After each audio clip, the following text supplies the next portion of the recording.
touch it.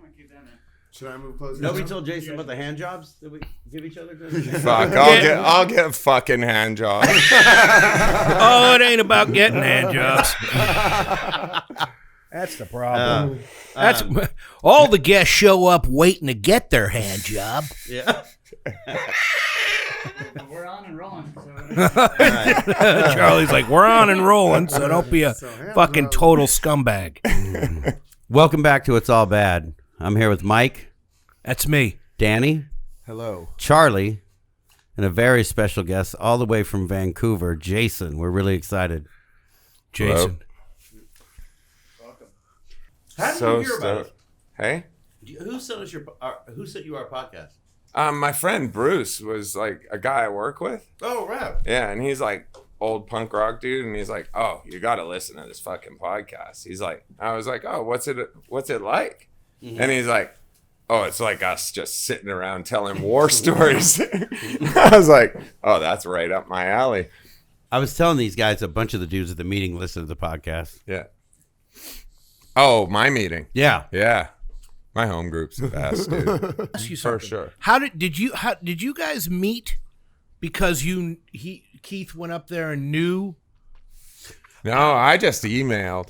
Yeah. Some buddies of mine were like, my buddy Bruce. Yeah. He had Instagrammed you guys and was Got like, it. "Oh, you got to have this guy on the fucking show." And I was like, "I don't know, man." Like, and then I was like, I just like sent an email, and I was like, I don't really know what to say in an email. And then Charlie got back to me, and then when Keith was in Vancouver, Charlie just like texted me at 11:30 at night, and I was like, fucking, it's like, who straight the up fuck is this? Slipping into those DMs.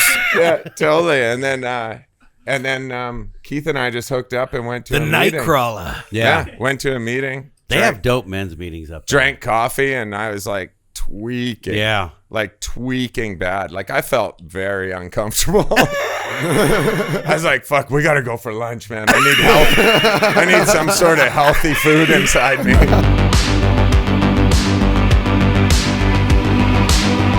When was that? Which is still like 2010, which is crazy. Yeah. Maybe a little before that. How long have you been clean, Dan? 4.5 years. Oh, really? Sweet. How long are you? 16, right? No, just about 18. Oh, 18 in June. Shit. Yeah. 18 years sober. Yeah. Wow. Nice. I don't think I've drank like in 20. Yeah. Welcome to LA. Have you been? You've been to LA before? It seems. Well, I was here in 1989. Nice. Oh, wow. Spent most of my time in jail. Is that right? Yeah. Oh, yeah, you told me. Yeah, because I went to this bar, FM station. Do you remember that? It was Remember like that? a heavy metal bar in Hollywood. I remember it. Yeah. I and, don't. I didn't come out here till 90 yeah, and for the first time. I went with these guys that I went to high school with, and then I left the bar the night before, and they're like, and then we were all excited, and we were fucking like, oh, let's go back. So we went back the next night, and they had told me the night before that you definitely don't turn left out of the parking lot. And I was like, fuck that. There's no cops around here. Like, I would be able to see them. Yeah. And I turned left, and they lit me up instantly. Oh. And I was like, I was so loaded that I just like, I got out of the car. They did the sobriety test. They wanted to do the sobriety test, like walk the line. Yeah. And I just threw my face on the hood of the car and put my hands behind my back and said, it's over. Oh, no. Yeah. That's amazing. Yeah. So welcome back to LA. Yeah. So I hadn't been back in like 13 years because I was terrified to come back to the States. So I didn't even go to the States for 13 years. And then That's wild. yeah, and then I just one day I went to the border and I was like, yeah, can I go to the States? Like, and they're like, well, what'd you do? I was like, well, I had a drunk driving charge in '89, and they're like, dude, they got way better things to worry about in LA than your fucking ass. Yeah, so I don't even know if we give a shit about that. No, but you can't get into Canada with a You drunk can't. driving. No, I know. You can't get in without a Dewey. I don't. I mean, I'm so grateful I can go in there. I don't know if it's because I got the certificate of rehabilitation, but I've been seven times in the last few years. I was wondering how you get to go to Canada. For real. Because, like, we can't go to the States. Yeah. If we have a criminal charge. Yeah. Like, Canada won't let you leave to go to the States. No, the States or the won't States won't have us? No, have you? We have to have a pardon. We have to have, like... If you have a DUI? If you have, like, any criminal record in Canada, you cannot go to the States. Wow. Yeah. And, like, it's a process, man. We're watching our northern borders. Yeah, totally. Very important from the Canadian threat. That was a good one. That was a good impression. It's getting easier and easier, man. Fuck. It's getting easier and easier to just connect with that. Yeah, like I grew up in a town, like I think I grew up in a time when drinking and driving was like legal. Yeah. You know, like I remember being a kid and like just 16 and stuff and like not being able to walk and have your friends fucking put you in the car in the driver's seat and say, good luck. Yeah. And there was a lot of drinking and driving. Yeah,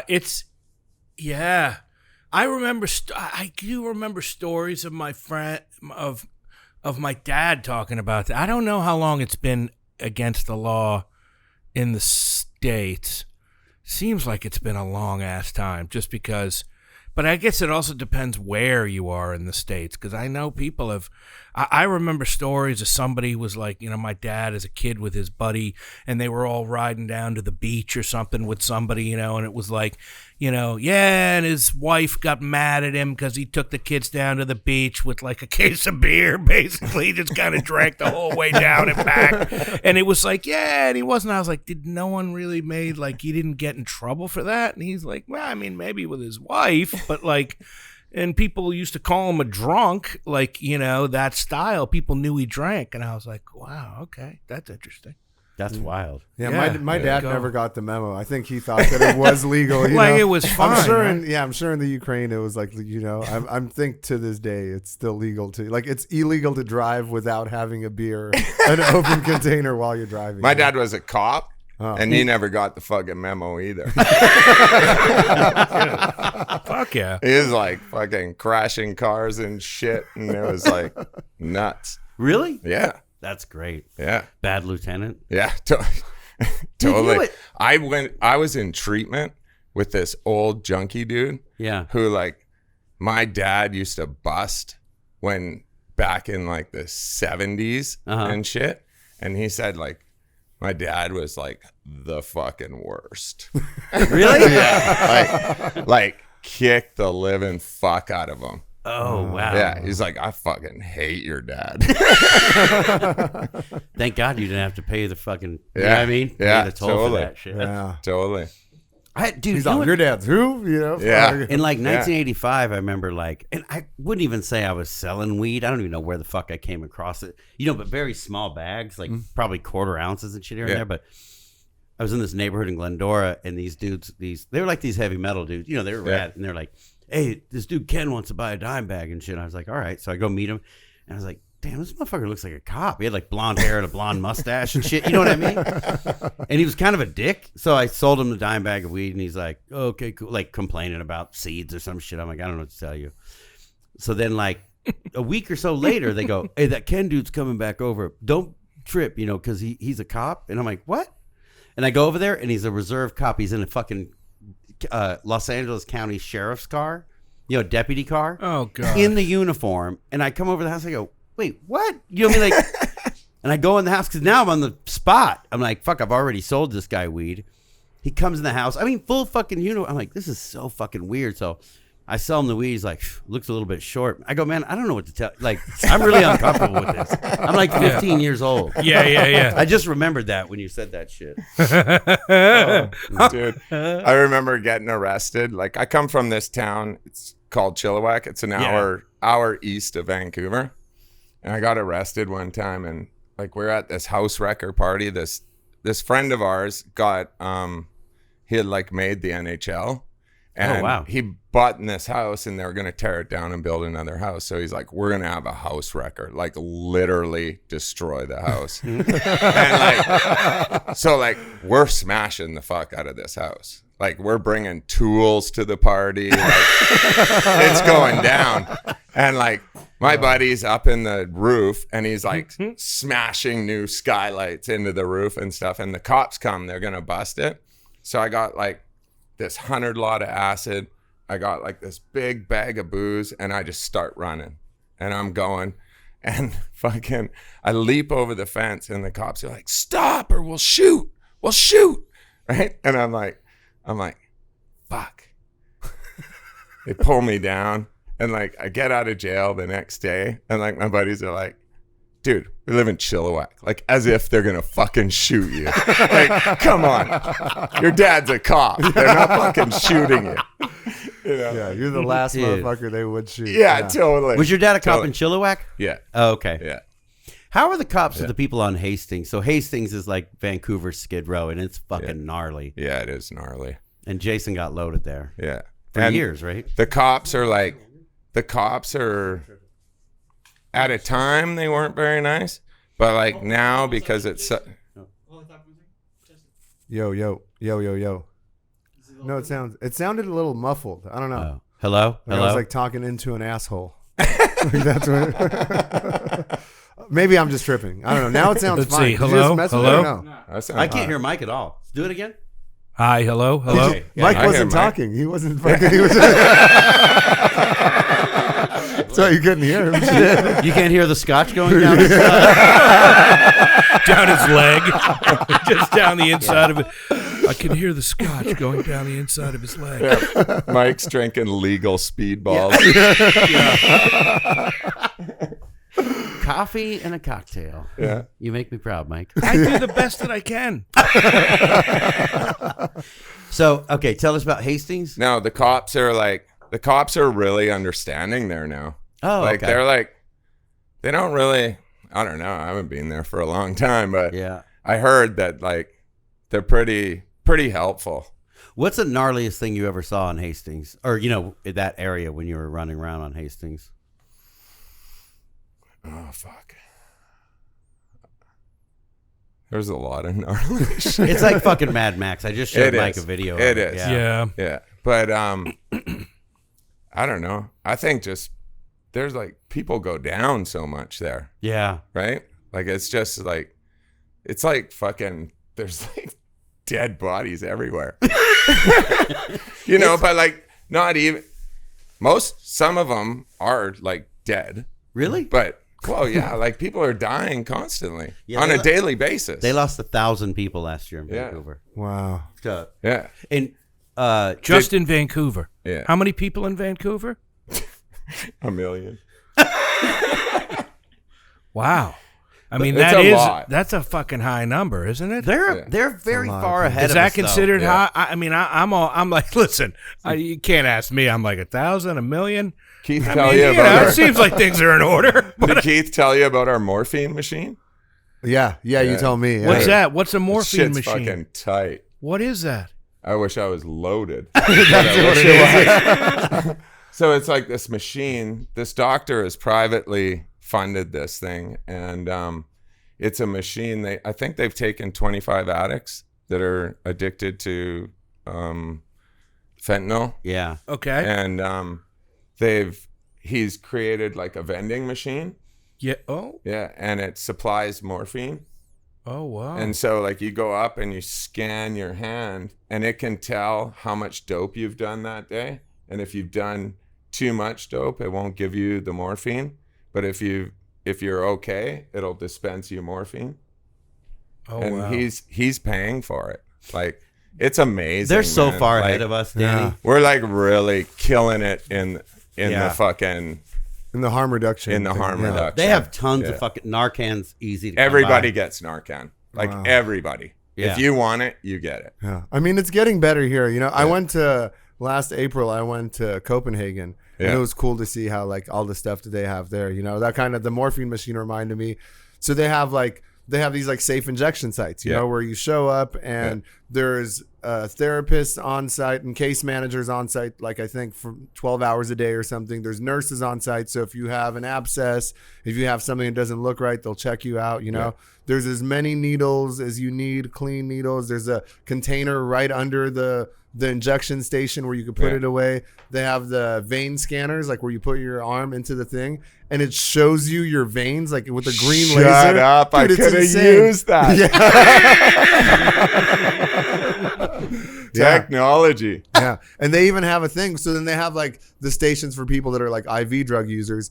But then they have like smoking stations too, where it's like there's these little rooms and they spent, I forgot how much money in like the proper ventilation. So it's not like, so the people that are smoking crack and smoking heroin, so all like the fumes aren't going in and getting the fucking employees there loaded, you know? Yeah. But you walk in and it's like a little glass room and you sit down, there's like two little chairs, you know, and like me and Keith could go in there and be like, hey, you want to smoke? You know, and you get a clean fucking crack pipe with clean Brillo and sit down and we're fucking passing the pipe, having a conversation. Yeah, you know? We got that. You have a 45-minute. I don't know about the smoking room. Yeah, but that's remember fucking, you and me saw that. That is a social fucking situation. Yeah. So you go in there and you just sit. I'm sorry, but that's amazing. Yeah. You go into a room and you just and you have to. Do they bring the crack? They bring all right. So you bring your own. So you bring your own cocaine, right? Okay. But they have a place there where you could test it. So you can bring it in and you give them like a tiny drop of it, and they could test whatever opiate, whatever crack, and they could tell you how much,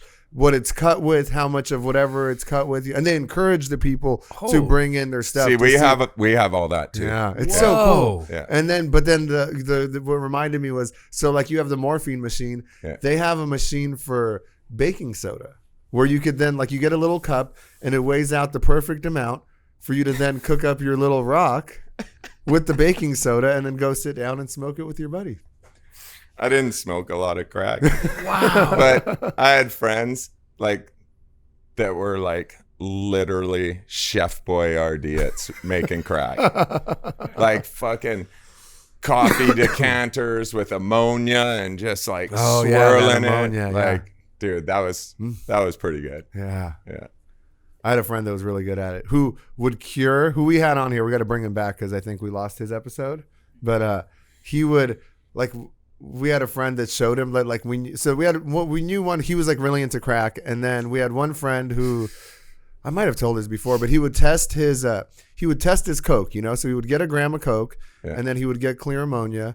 And then he would like cook up the reason it's called freebase is because you're freeing the cocaine, the base of the cocaine from all the other chemicals in it. Yeah. So he would basically make freebase and then weigh it after. So he would take a gram, right? Would do the whole process on it, would weigh it after he was done with the process, and then would throw it in the trash. And I was like, wait, what the fuck did you do? Like, I remember being so shocked, you know, like, what the fuck? Why did you do that? And he was like, oh, well, because I'm seeing how good this Coke is, you know? And I'm like, but you just threw away like the purest form of cocaine in your trash. He goes, well, yeah, because it's not cocaine, you know? And I'm like, hold up. And I remember digging through like, you know, his mesh trash can, getting it out, and then like taking one blast out of a pipe and being like, oh, fuck. And then, so we would go and buy it from this guy. Like, we would go and buy it and buy it and buy it. And finally got to the point where he was like, yo, I don't give a fuck how much you guys are going to pay me. Like, you guys are, because we would go and like buy a gram and then come back 14 minutes later, get another gram, then come back 12 minutes later. Our tolerance is going down. Yeah. And so is his for us, just like being like, hey man, we need another day. Could you do that for us? You know? And finally he was like, hey, I'll just show you fucking guys how to make it yourself. Just leave me the fuck alone, you know? So we started making it, and then I didn't see my friend for a few weeks, and I meet up with him, and we would just like make it and use a coffee filter to dry it out, you know? And then you're supposed to leave it to like air dry, but ain't nobody got time for that shit, you know? Yes, let me just go. I remember smoking it like half wet. Yeah. Like, hell yeah. Yeah. So then my friend, whatever, I fucking, you know, Gilbert, but he would go and get tea bags. And he would get like different flavored tea bags. And I remember like I didn't see him for a few weeks, and I see him again, and he's like, oh yeah, check it out. This is like the Earl Grey or whatever. And he had different, so when you smoke it, you could taste the tea bags that he dried it out with. Can you tell us about your acid trip? Yeah. Yeah. It's all which one? I can.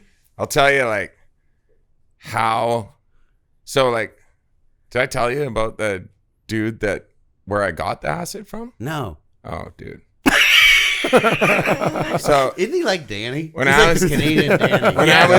I was 19, I had to get out of Chilliwack just because that's what you do. Yeah. And moved to Vancouver, and I moved in with these like 4 dudes in this big house. And there was this French guy from Montreal, and he had come to our house, and he had 1,000 lot of acid. So he was just like fucked up when he got to our house. And he used to carry it in a little Gideon's Bible because he thought that the cops would never look in the Bible. And fucking Never. never. So he had come to our house and he was like just fucked. And like, we're like, well, where's Claude gone? And everybody's like, nah, I haven't fucking seen him for a long time. And then all of a sudden there's the cops are coming, right? And we're just like, holy fuck, what's with the cops? And across the street, Claude, it's Halloween, and Claude has his pants around his fucking ankles, and he's fucking the neighbors' pumpkin faces on their fucking on their fucking front porch. And so like they haul his ass away, and he comes back the next day, and he gets out, and he comes back the next day, and he's like, where's my acid? And we're like, dude, fucking cops came and got your shit. And he's like, fuck. And he takes off. And then like, we never ever see him again. So like, we got like 1,000 lot of acid. And I'm like, and I wasn't working at the time or anything. So I'm like, well, I'm just going to hop on a bus every weekend and head to Chilliwack and sell acid Right. to like school kids. Because that's what school kids do. And anyways, that's where I got the acid from. And we were doing it like every day. So like, you know how you have to do more and more and more, right? Like, so then you're like taking fucking 10 hits a day, and like, you're just like, Shit's turning to strychnine. People are like, oh man, like chomping your jaw to bits. totally. And people are like, you've really changed. You're like, hey, I haven't changed. you're like, yeah. If you knew how much acid I was on, you really changed too, motherfucker. You know, Change shape. Yeah, you changed. Wow, you've really changed. Yeah. So, Oh man. so anyways, we're out one night, and fucking,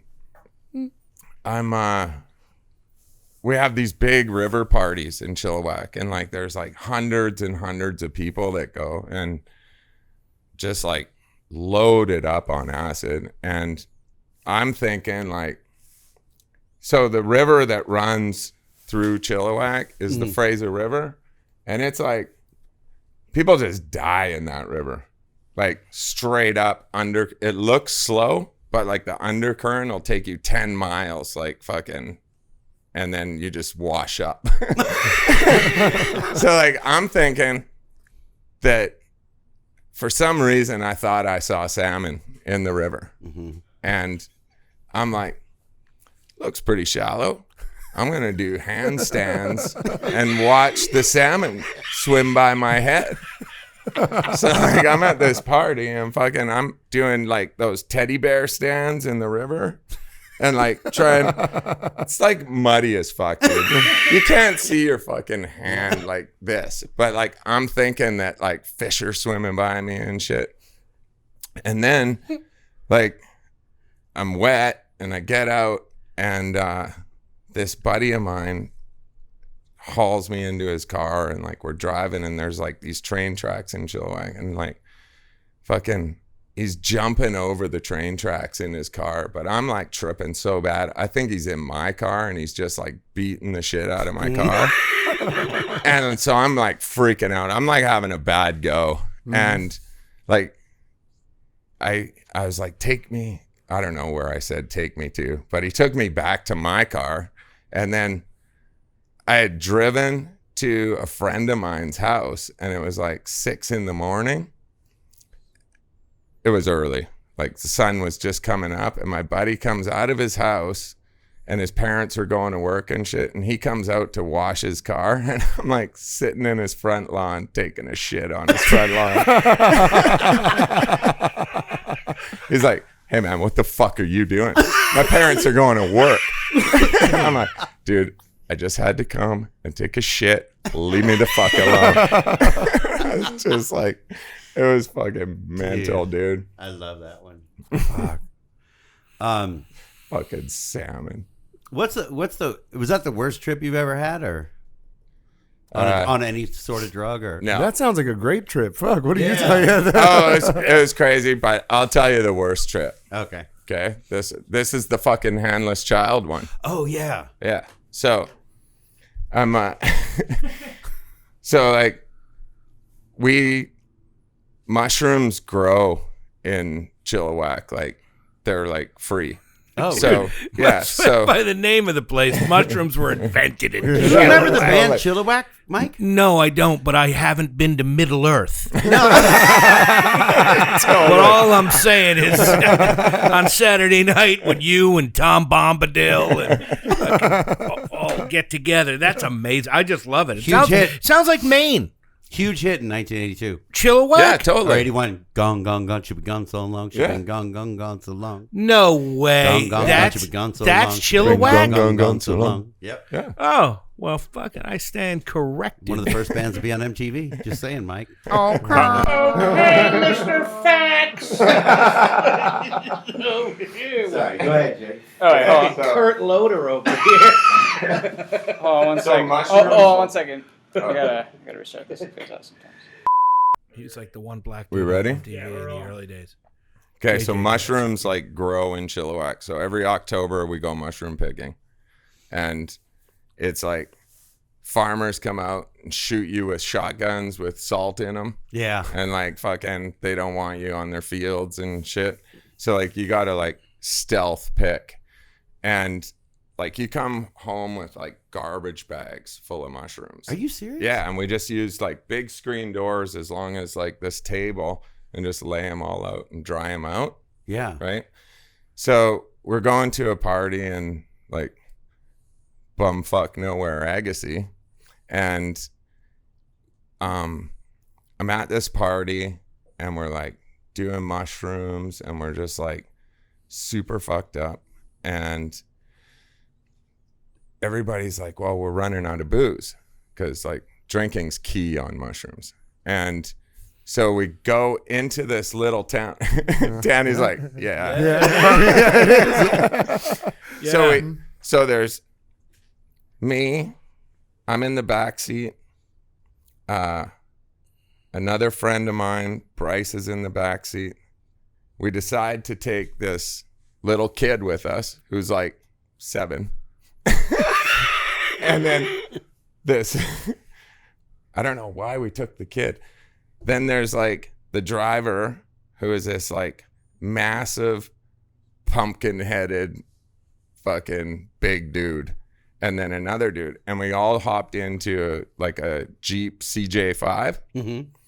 and we race to this other little town to hit the beer and wine store before 11 o'clock when it closes. Definitely bring a 7-year-old. Definitely. Definitely. Wait, That's whose right. kid was it? That's amazing. It was the sister, or it was the girl's brother who was holding the party.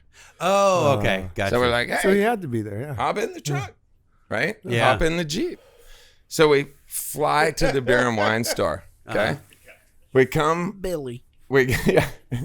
I don't even know the kid's name. Come on, Billy. Get the Totally. CJ. We're going to go get Totally. more hammers. So he's like fucking little, man.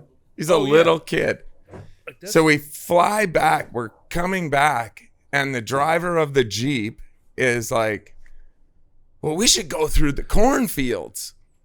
And I was like, all right. So we fucking are driving, and it's a big ditch, and you go down, and then you're in the cornfields, and you can't see fucking nothing because it's corn shooting over the Jeep, right? And there's no top on it, like. And then we come, well, you can't see the road that's coming up. Right. So we fly out of the cornfield and land on top of a prison guard driving to work on top of his car. And fucking me, the kid, and the other person in the back seat, my friend, we fly out of the Jeep. Fuck. And like we hit so hard that I flew out of my shoes. No way. Yeah. And I had like bare feet on. So like I shot into this cow field. Uh-huh. And like I'm on mushrooms. So like I'm waking up in a cow field and I was just in a Jeep. Yeah. And fucking there's a kid laying beside me and my buddy, and we get the kid and we're like, and the kid's like fucking, he's got his hand is fucking gone. And we're like, holy fuck. She's gonna fucking freak out. Fucking her brother's hand is missing. Yeah. Right? Like, this is no good. We gotta fucking go. Uh-huh. So like I'm barefoot and we're walking through cow shit through all these fields and climbing barbed wire fences, and we're just like, it's okay, kid. We'll take care of you. And like my buddy's like, don't tell the kid he lost his hand. I ain't saying shit, man. Yeah. Like, let's go. And so we get the kid home. Are you guys all dirty and shit? Oh, fuck. Head to toe cow shit. Mm-hmm. And we get back to her place and we're like, fuck. Like, I'm crying, like just tripping out. I'm crying. I'm like, fuck, I got to tell you something. We got in an accident. Like, you're going to have to take your brother to the hospital. He lost his hand. And she's like, you're a fucking idiot, dude. He was born without a hand. No. Did you fucking notice that he just kept his hand covered up? And No way. Yeah. And I was just like, no way. yeah, it was like probably the worst fucking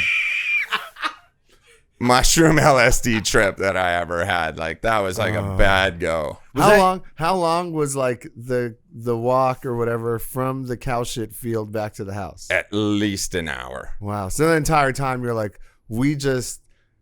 this kid just lost his fucking hand, Yeah. you know? Yeah. And we did this. And we did this. We did this on drugs. We're responsible Totally. for a human child that is no longer able to pick things up. It's not going to be Exactly. But also, you like, And we where didn't was want all to- the blood? Like we It was just just- a clean cut and it just magically cauterized. Of We course, weren't well, you're thinking tripping about balls. that. Yeah. Yeah. Now, a quick question: what happened to the guy who was on his way? A prison guard? Was he cool about it? No. Oh, okay. No. Not at all. Oh, did they like you just The fled? two guys in the front seat, they Yeah. stayed at the accident. Yeah. And we just like, because we shot out of the truck. Like, no Oh. one fucking could tell Even saw whether you, we bro. were there Yeah. or not. Yeah. We just had a handless kid taking him to fucking Dude, home. that's insane. Oh man. Dude, it was nuts. Is that would you say so that was the worst trip, right? That was the worst trip. Is that, would you say that's the worst drug experience you've ever had, or just your worst like trip? No, that was my worst trip.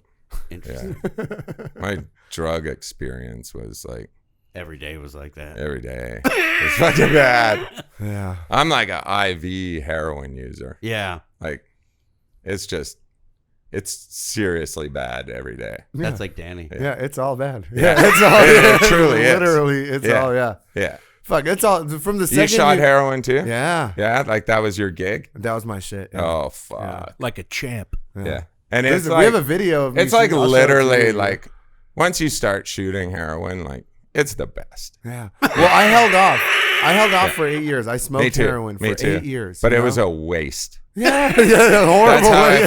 felt. Like, I was like, I'm spending so much money Yeah. on heroin and wasting it. Like, I'm missing shit as it's like Yeah. burning. Like, Yeah. Yeah. And then once I started shooting it, like, There's no going back. no. There's no going back. Everything I needed to know about what it would be like, because I had smoked it for a bit when I'd first come out to LA, and didn't really. It was not happening in the 80s and in the East Coast as much, and everything was coke and. I thought it was heroin on the East Coast. It was in the 90s, but by the time I came, that's what I heard. Like around that time, and in I the don't know. I 70s mean, there's too, everything right? everywhere. Yeah. Right? Yeah. Oh, it's for sure in the Yeah. 70s. Yeah, but I mean, I wasn't. I was Coke still kinda pretty took small. over. I was still single digits in the 70s. I'm a brave man, but I didn't have a good connection. I was huffing gas in the 70s. Hey, Chip, I got a question for you. You got heroin? I'm 6. Just like, come on, suck your dick. No, the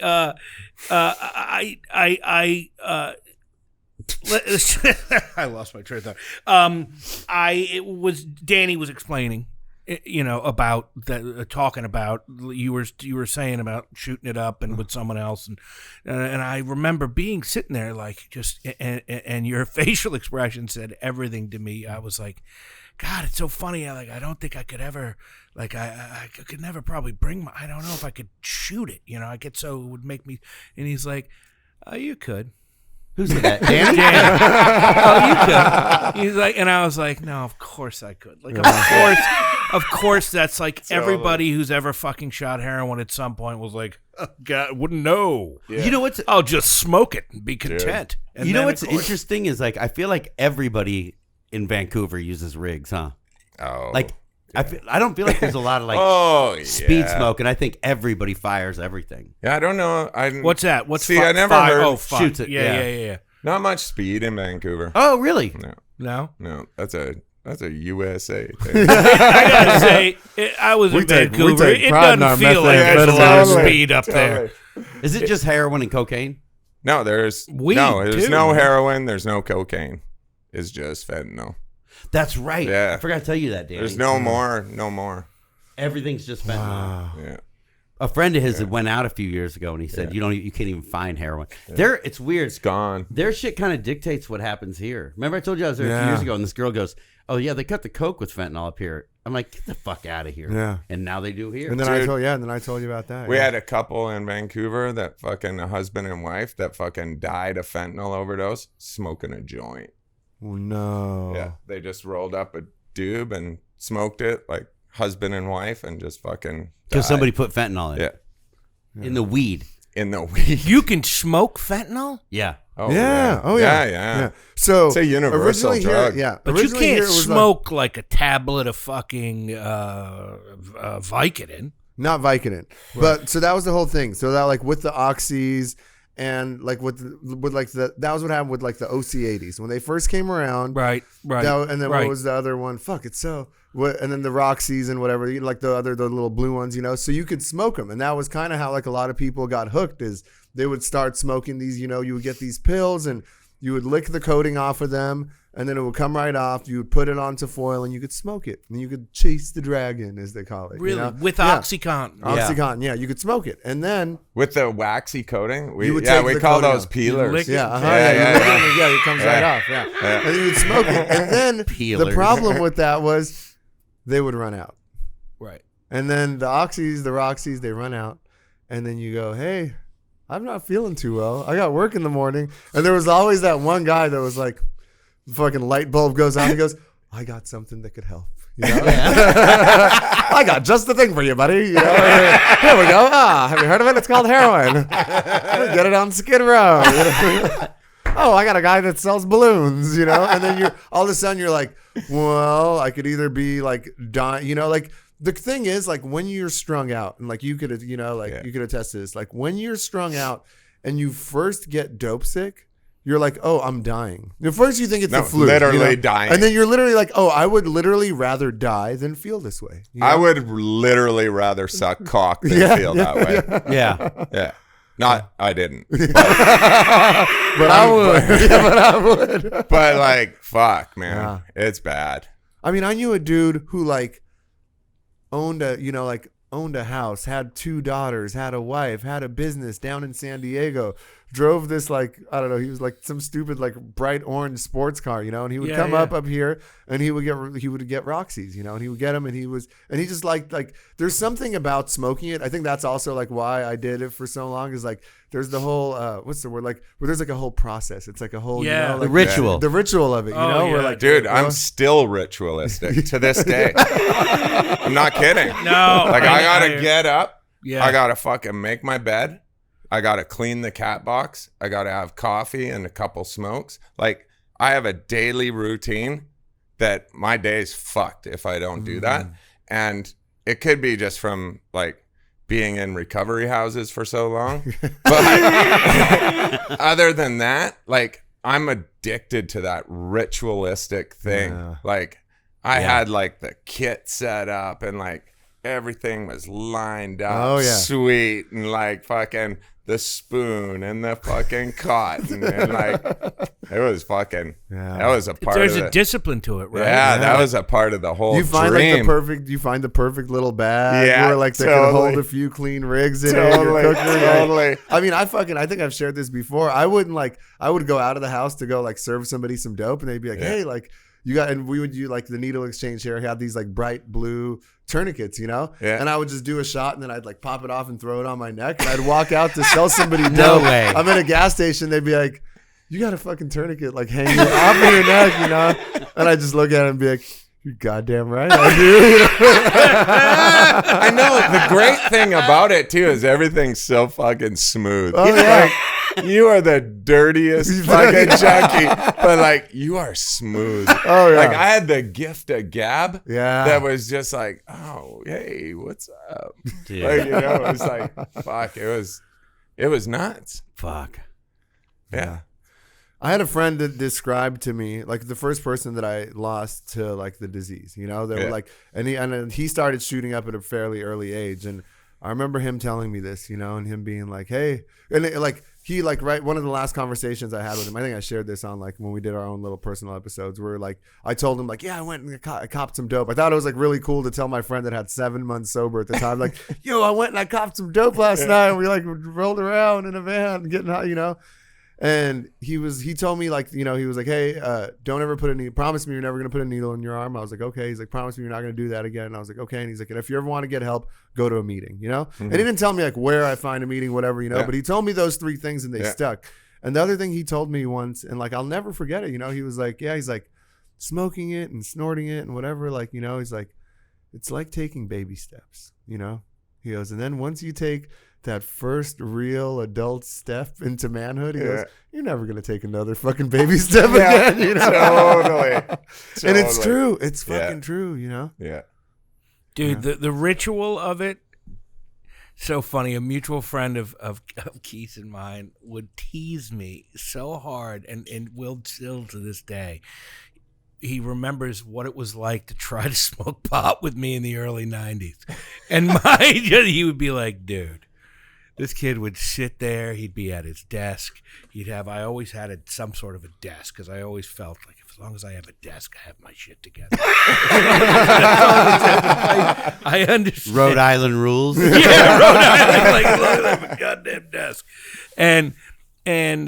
And I just start working up some fucking thing, get the box out, get the tools out, and the less of it you had, the less of the weed you had, the more of just the thing, the scrape, the manipulation, you know, but all of it, just breaking the weed down and the grinding and everything else. And eventually he'd be like, dude, today, like, man, I wanted to smoke weed 45 fucking minutes ago.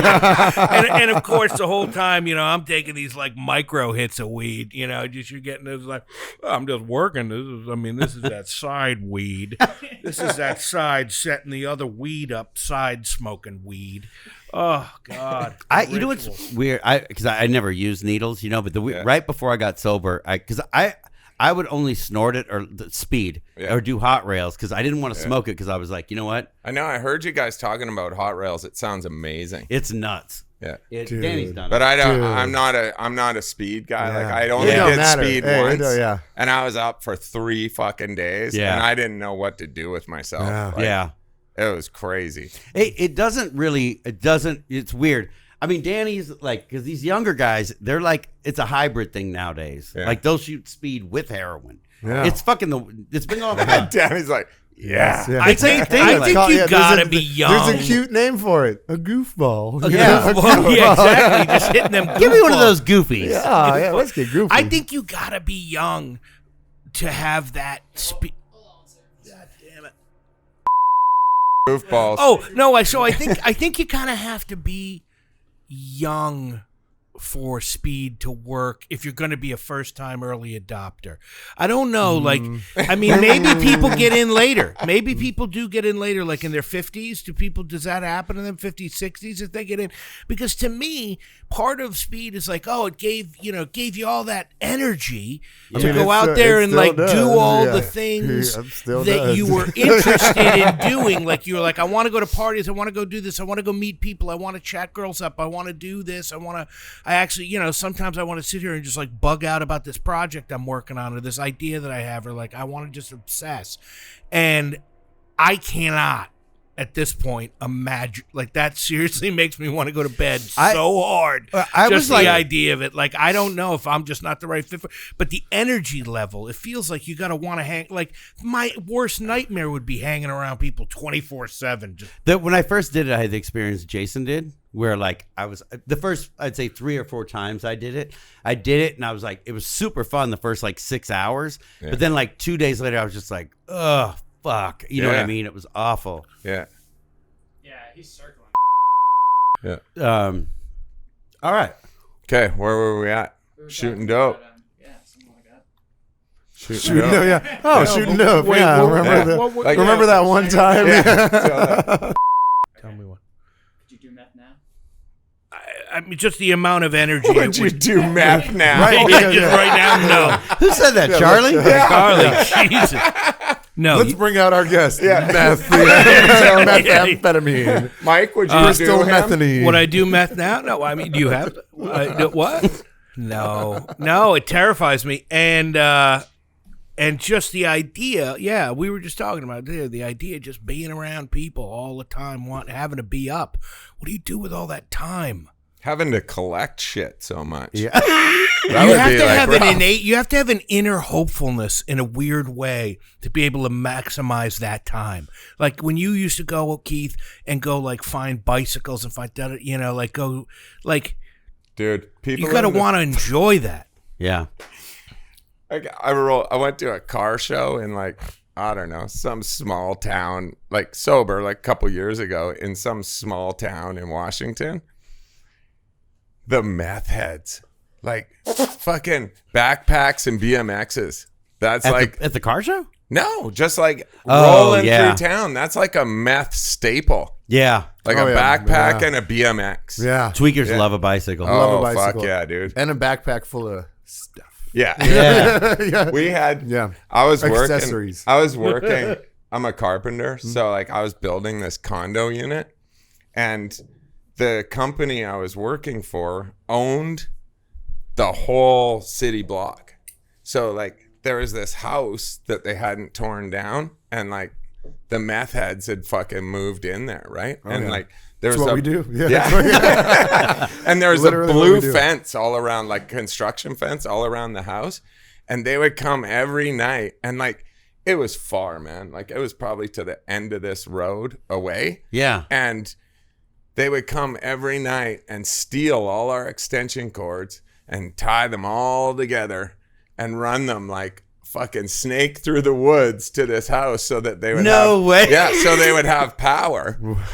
And then No way. fucking, and then like you'd show up at like 6 a.m, the sun's just coming up, and like those personal trampolines, like the little exercise ones, there's like some chick in the front yard just fucking bouncing up and down on a trampoline, eh? And there is bikes everywhere. Fuck. And the baby trailers? Yeah. They're really into those Yeah. in Vancouver too. Like a baby trailer full of stuff Yeah. and fucking a BMX. Oh yeah. I was driving What's down. a baby trailer? It's, Like you a know, small trailer. No, the where they baby take your kids back of in the bike behind a bicycle. You know, the little trailers. Oh, you put stuff in there? Yeah. Yeah. You haven't Yeah. seen fools you haven't seen fools on a bike with a trailer with a shopping cart attached to it, like rolling with the second bike, like taking it back. Yeah. Oh, dude, Yeah. it's yeah. like some guys have like fucking locomotive trains. Yeah, it's like it's a engineering feat how It is, they yeah. fucking Yeah. like roll all that shit together. Or I seen a dude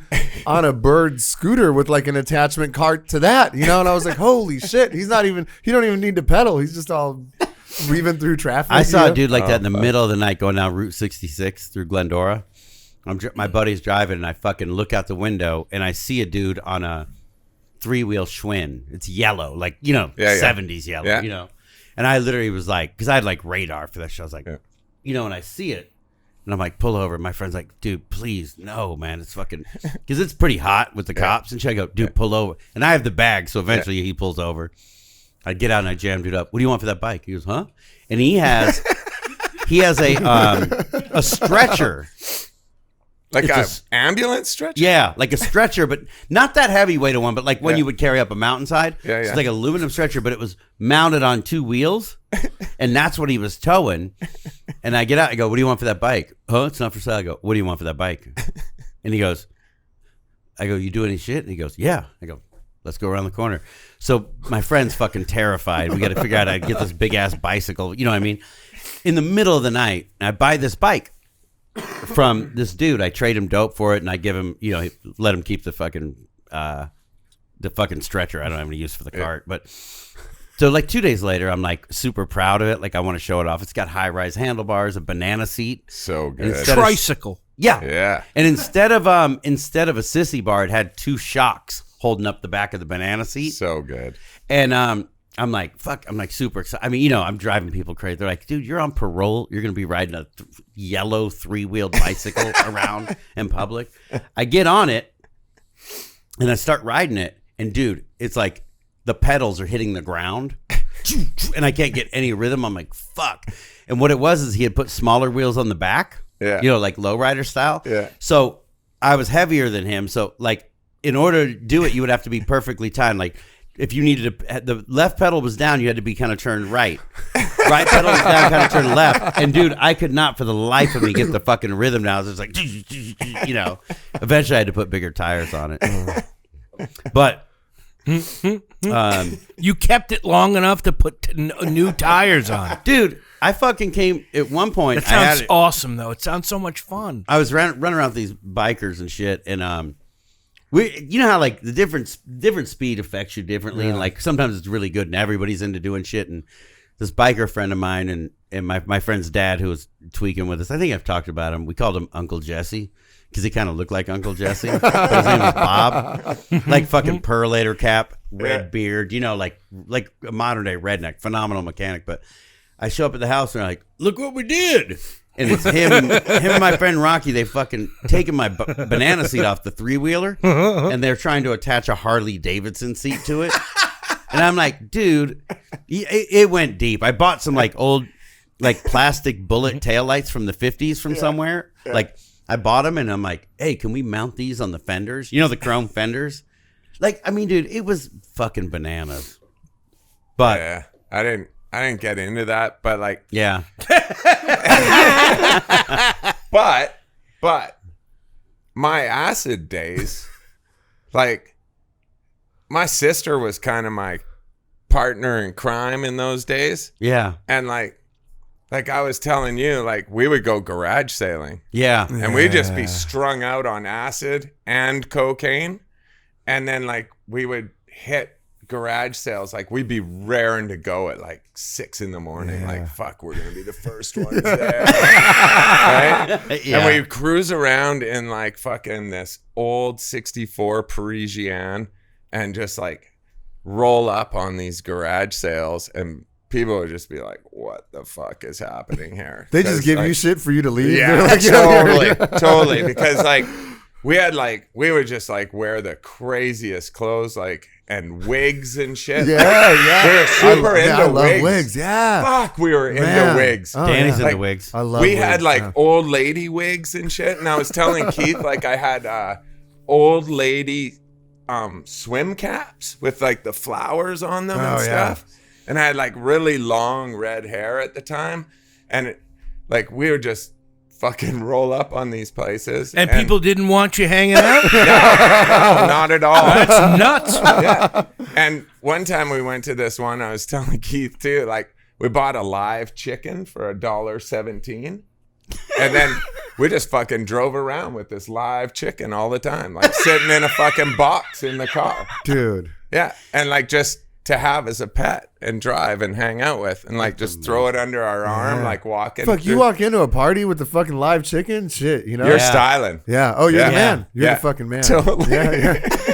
If I was a bouncer, I'd be like, come on in, sir. You know, fuck yeah. Yeah, your table is, yeah, here you go. VIP section. Dude, I remember going to this bar and they wouldn't let my sister in because she had like her nose pierced in the middle. Yeah. Super weird, right? Yeah. And her boyfriend's like, no, we're fucking going in. And the bouncer's huge. He's like, oh, no, you're not.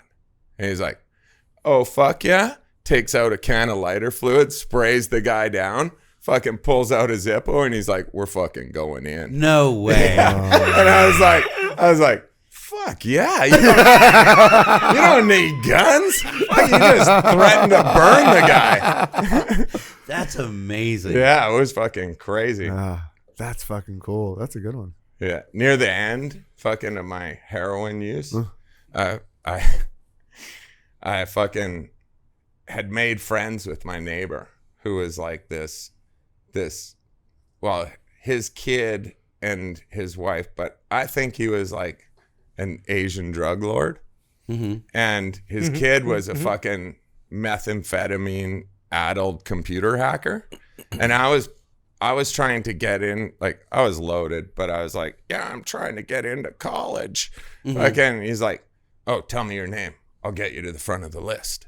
I was like, come on. He's like, dude, you're at the front of the list. No way. And I was like, oh, that's nuts. And he was like, just sweaty, fucking sitting in front of his computer day in and day out.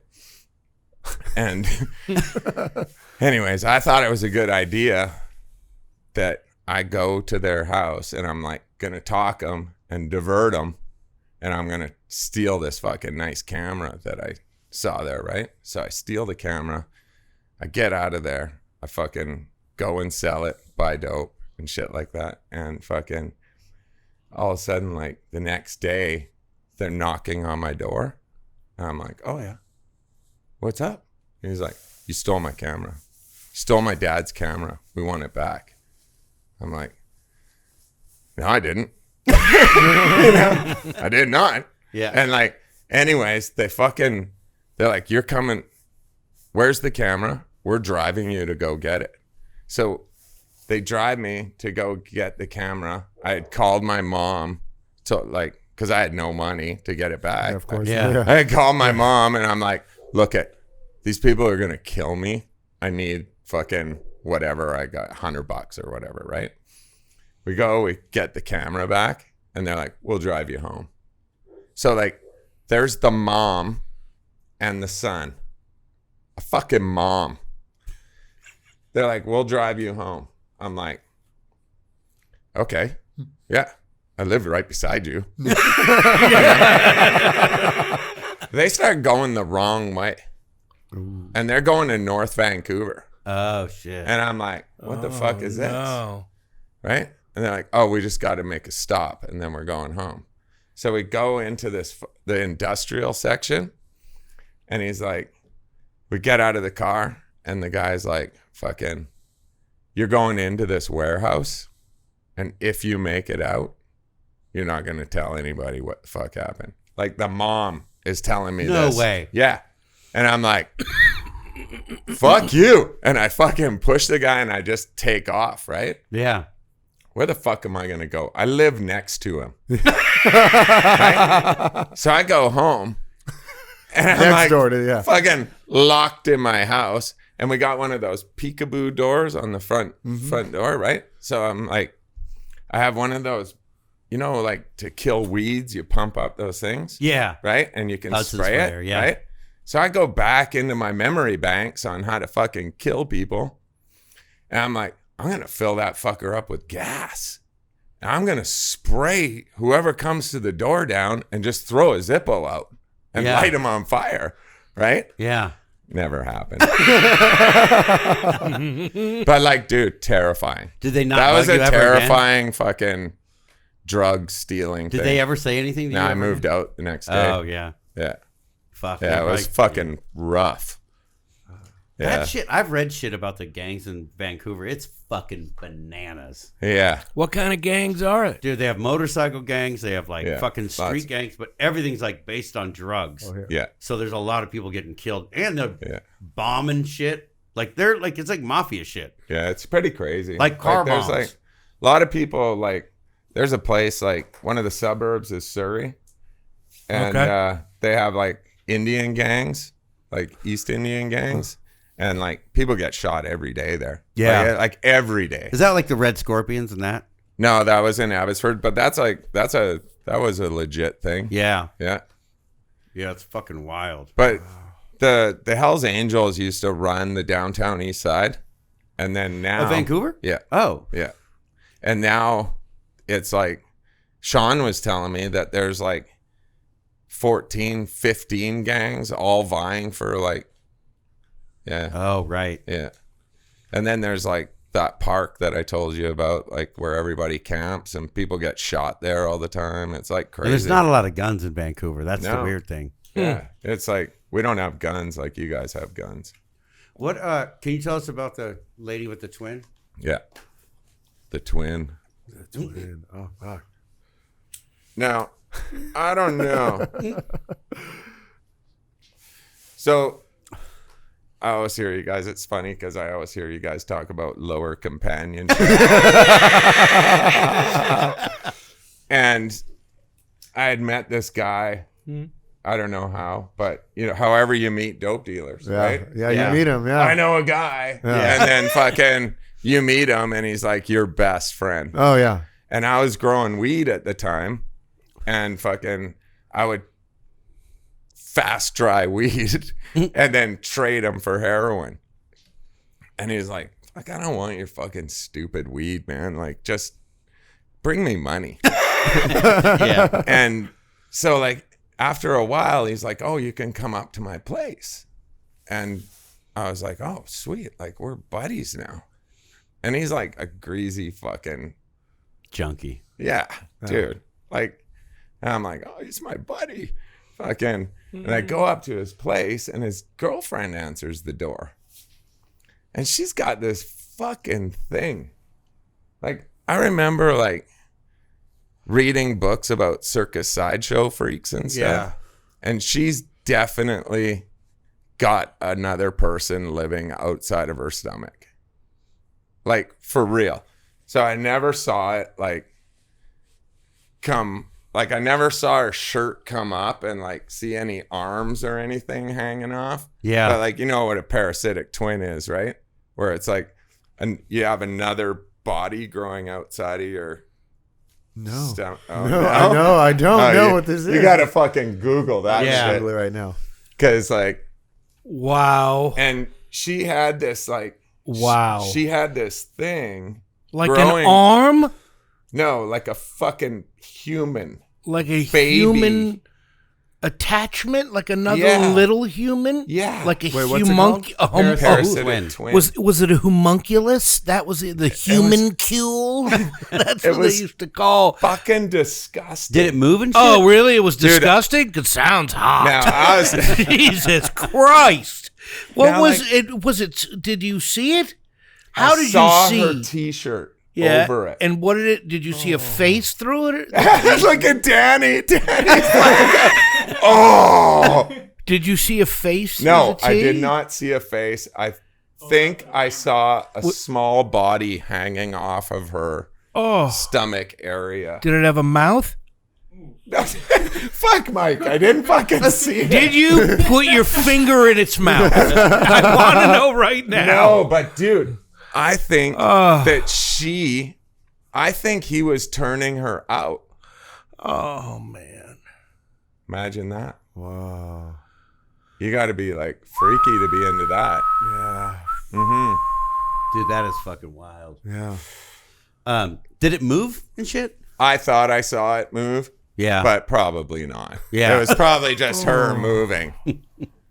But like they'd be like, "Oh, you can come shoot dope with us," and I was like, "I don't know, man." Yeah, that was great. And then I couldn't. Okay, I will, but then I gotta go. You know, I can't sit here because like you're dude, like you're human. You're just like staring, right? Yeah, Like, of course. she's not like, she's probably self-conscious, I would think. Yeah. Let's shoot up, but just don't break out friend.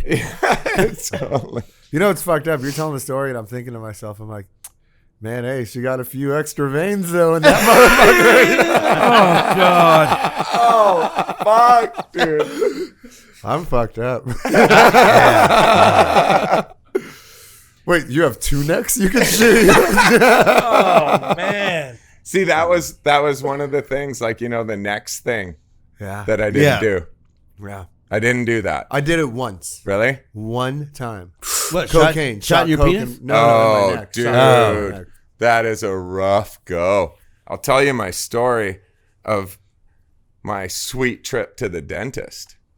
Ooh. So I go to the dentist and fucking I go downtown first because I know I'm going to have a dental procedure and I got to score some dope. Mm-hmm. So I go to the Hondurans and they like sell spitballs. Do you guys have spitballs? No. So like they load up their mouth with yeah. Balloons. Right? Yeah, that's how it's sold. Like if you're buying it off Yep. the street, you know, Yeah. that's how. it is. Yeah, yeah. If it's not coming out of somebody's, like I think I said it before. Like if I was buying dope on Skid Row and it wasn't coming out of a homeless dude's mouth or butt cheeks, Yeah. and going in my mouth directly after that, it probably was fake. You know, I wouldn't get it. Nope. Yeah. So I fucking go and I get 4 spitballs, like 4 quarter grams of heroin.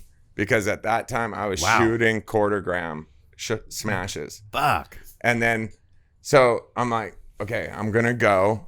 I got to use your washroom, Mr. Dentist. Yeah. And I do a quarter gram smash and I do like, and I'm like fucking getting this procedure done. Everything's gravy. I'm like just fucked right up. And they're like, wow, this is like a pretty intense procedure. Do you want a break? And I'm like, do I ever? I want a break. So I go to the bathroom and I do another quarter gram smash. Fuck. But this time they got it mixed up and it was cocaine. No way. And I fucking lose it. Because when I shoot cocaine, first of all, I puke instantly. Like instantaneous. It goes in, it comes out. And then they got me strapped in the dentist chair. And I'm like fucking freaking out, man. Fuck. I got a quarter gram of cocaine racing through my veins, a dental dam on. and like, they're holding me down. I'm like, I can't take it anymore. I gotta go. Let's reschedule. Fucking gotta race downtown and get more dope to come off of it. Right. Like, there's nothing fucking shittier than doing cocaine when you think you're doing heroin. Yeah. Yeah, that's Oof. a bad go. Yep. This is a little bit of a dark story, but it's kind of interesting because it's so interesting. It doesn't matter where you're at. It always, you know what I mean? Whenever you're using those, you know, narcotics, you know, it just always ends up in your life ends up in the toilet. But when I was a kid, I'm going to say I was 14 or 15. There was this girl named Kim who was a friend of ours. And we would like hang out there after school and smoke weed. But we always had to scurry away because her dad would get home at like 5:30 or 6 or something. And there was just always these rumors like, oh, he's a drug dealer and all this shit. And I'm like, and on the weekend, there was always bikers over there, right? At the house. And as I got, I don't know, like 2 years went by. And I remember, like, I was kind of like, fuck, we're just young. That guy's not a drug dealer. He's at work every day, you know? Yeah. Well, then he got fucking murdered in broad daylight in the driveway of the house. It's a neighborhood across the street from Covina High. And he got butchered, not just murdered. Like this dude fucking, you know what I mean, came with a knife and just butchered his ass in broad daylight in his driveway. So there was all these rumors like, oh, so-and-so killed him, so-and-so. But, you know, it's your friends that were like, that's fucked up, right? So years go by. I mean, that had to happen in 86 or 87, somewhere around there. He got murdered, right? And Kim and her mom and her sister, for, you know, good reason, moved out of the house. And then I was in the county jail with this biker named Crash, who's an older dude from my neighborhood, you know, and we were in a cell together in the LA County Jail, right? And I'm like, I don't want to say his last name, but I was like, hey, did you ever know a guy named Jim so-and-so? And he goes, Keith, if anybody ever deserved to die that way, it was that motherfucker. Really? And I was like, what? You know? So he breaks down the story to me. He tells me, dude was selling like coke and speed and shit or whatever, you know, in the 80s. So it was true, right? Mm-hmm. But he goes, Keith, he goes, that guy, he goes, he wanted to destroy everybody's life. Like it wasn't, you know what I mean? His thing was like getting, like basically sucking everything out of you. He said like, you know, he'll take all your money and then he wants to take, you know, you trade everything to him. He wants to destroy people's life. And Crash, he wasn't bullshitting. You know, Crash was like, Keith, he goes, I've been around a lot of fucking drugs. He goes, I've never met anybody like that. He goes, anyway, he goes, the dude who killed him was a guy who was a karate instructor in West Covina and had like a karate studio, you know, wife, 1 or 2 kids, and ended up shooting either coke or speed. I'm not sure which one it was, right?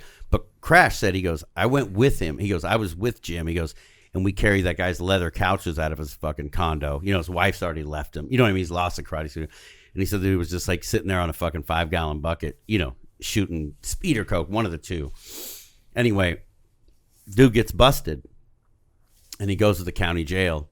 And another friend of ours, this guy Jimmy was in the county with him, and Crash goes, that's Jimmy. He said Jimmy was in Wayside with him. And he goes, every day, all that dude would do was work out, push-ups, sit-ups, and fucking burpees and shit. And he said all day, a guy would be just like, I'm going to kill that motherfucker. You know what I mean? Really? Kill that mother. And he got out, and that's the first thing he did. He went right there and butchered that dude. Holy fuck.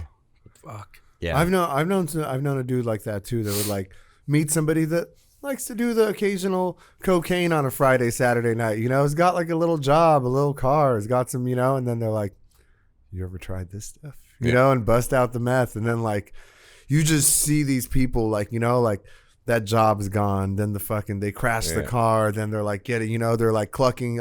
First it's like, whatever, you know, their Xbox, then their designer this, then their that. And it's just like, you know, like it's so crazy. And I like, there's people that get off on that. It's so crazy. It's so fucking bananas to me, you know? Yeah. Like I just wanted to get high. You know? Like even when I sold dope, you know, like I never like, you know, I never used that shit to be like, oh, hey girl, I got, you know, like I don't fuck. First off, I couldn't get it up for fucking the last however many years, you know, like the last however many years I was getting loaded, there wasn't no fucking going on. But like I never, you know, I have a friend that's like, you were the most, you know, she's one of us now. Like we'll give each other cakes, you know, and she was like, you were the most ethical drug dealer I've ever met. Fuck. Oh man, the obsession. Yeah. Dude, like the absolute obsession is mind blowing. Yeah. And the oh fuck, what was I gonna say? The work, like.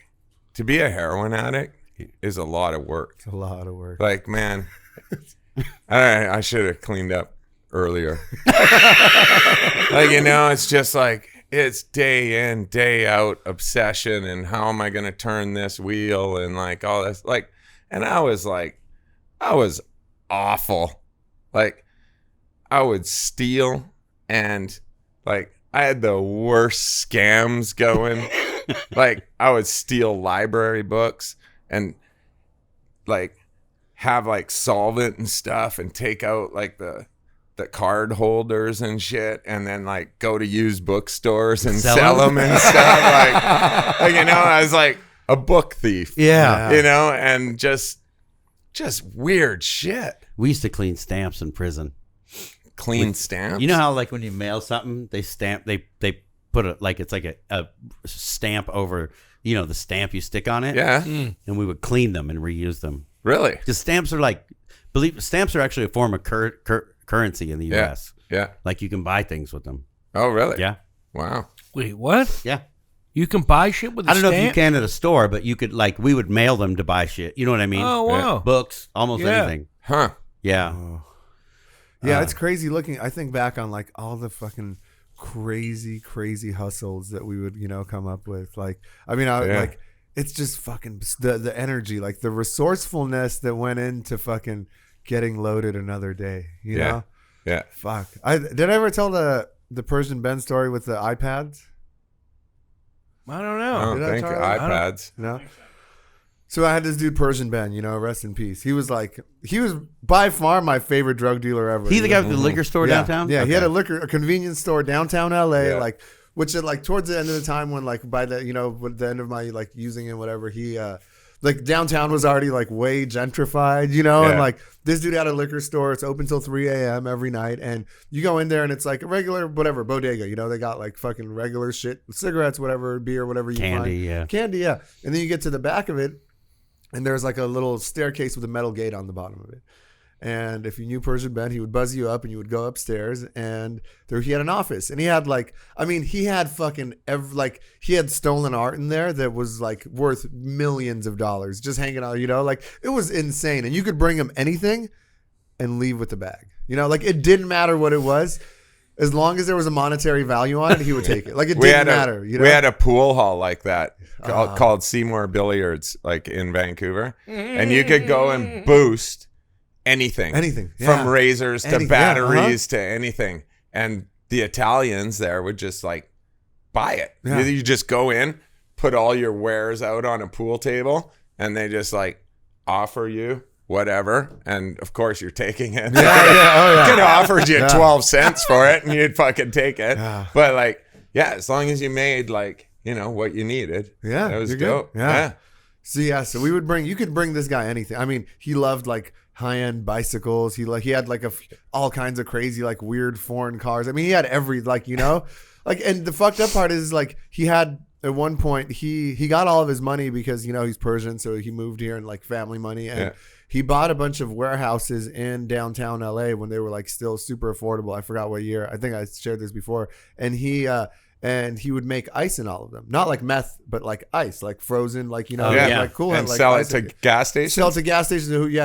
So he made millions. I once saw his house in Pasadena, where his wife and his kids live, and I was like, this dude's got it fucking great. But he just loved that underbelly. He loved the street urchins. He just wanted to surround himself with them, and he just loved that grime. And I would always bring it. Me and him this happened to a few of my drug dealers where I would always want to get over on them. I would always want to get over on the because you want to because they're getting over on you all the time. You're bringing. I brought him a fur coat, and he was like, "I'll give you a teener," and I'm like, well, I'll take a teener. For I don't know, I don't fucking. How much is a fur coat? Worth? I don't know, a nice fur coat. $8,000. Yeah. I literally took maybe it was more than a teener, maybe a few grams, a quarter at best, Yeah. And I was like, fuck it, I came up, I didn't pay for the fucking fur coat, and so I would always try to bring him stuff and try to get over on him, and he would find out, and then he'd be pissed and be like, dude, get out, come here again, and then I would wait for 5 days to pass by, and I'd be like, hey man, I got some money, I'd be like, okay, come over, and he was the people that were there were there was people you didn't want to fuck with, and he had one dude, he would let by the end of it he would let me come and hang out, and if he wasn't there, if he was going to pick up, he would let me stay in the office and just chill. And there was this younger Persian kid that was a family friend of his, whatever, he knew this kid, and this dude came over there, and he was like, where's Ben? And I was like, I don't know, he'll be back. And we're sitting there dope sick, but you would never go and touch Ben's shit, you just don't do that, you don't fucking bite the hand that feeds you, And this dude went and he was like, oh, I'll find something. And I'm like, dude, don't do that, you know? And he was like, oh, no, it's okay. I've known Ben since I was a kid. I'm like, dude, do not fucking do that, And You don't go behind the bar, man. And there was you do not go behind the bar. No matter how well you know the bartender, Does you can't not matter, go behind the fucking bar. And there was me, and there was this Korean girl that was there, and she's kind of like, just clocking this fool doing it. She like sees it, she looks at me, like shakes her head, And I'm like, hey, I'm gonna tell you one last time, don't fucking do that. And he goes, oh, I found some foil with a little something on it. I'm just gonna take a few hits, So he takes a few hits, sits down, and we're like, the other two of us are like, we're like sniffling, we're like clenching our butt cheeks together so we don't shit our pants, But still, like, you don't fucking do that shit, There's a code. Yeah. And he comes back and whatever, and he like serves us what we need. We're chilling, and then the dude's like kind of hanging out. And I remember the girl coming up and like saying something to Ben, and Ben just looking at her, looking at and the dude like got his, and he like smoked a little bit and passed out because he was like a new drug guy, He wasn't a seasoned veteran. Yeah. And like he passed, the guy passed out, and she just like came up and she grabbed a hammer, and she like woke him up and she goes, "Hey, take your clothes off." And he goes, "What?" She goes, "Take all your." The your girl clothes. said that. The girl, yeah. And The Ben's just Korean girl? Yeah. Who was Ben's dope just- sick? Oh yeah. Well, not anymore. Now she's well, and we're smoking. The pipe's going around. Everyone's fine. Ben's there now. And Is Ben strung out too? Yeah, he's strung out. Yeah. Oh, yeah. He never shot up, but he smoked a lot of meth and he smoked a lot of heroin. Oh, yeah. And oh yeah, he was like strung, like missing teeth. You know? Yeah. I'll show you. I got a photo of him. It's pretty good. When I had these cats and he came over and he's like sitting there holding cats. It's so weird. And I would never tell any of these stories if that motherfucker was still alive. You know? But yeah. she comes up and she's like, "Take your clothes off." And the guy's like, "What?" He like wakes up. She's like, "Take your fucking clothes off right now." I was holding the hammer, but like not like with like the backside or like the sharp side. She's like, "Take your clothes off." And this fool strips buck naked, broad daylight. It's like 3 p.m. in downtown LA. She's like, "Get the fuck out of here and never come back again." And he was like, "What?" And she was like, "I will walk your ass." And she walked him down the staircase, and he just ran out of the store crying and took off. No way. So those are like the kind of antics that you see happening there, But most people would see that as a red flag, and you don't mess with this guy, Yeah. To me, I'm just like, I need to find another angle. So I would bring him like gift cards, and I would bring him gift cards, and I'd leave the gift card, and I'd be like, "All right, here, I got a gift card to Home Depot," and he loved fucking tweakers love Home Depot. There's always something you need at Home Depot, Yeah.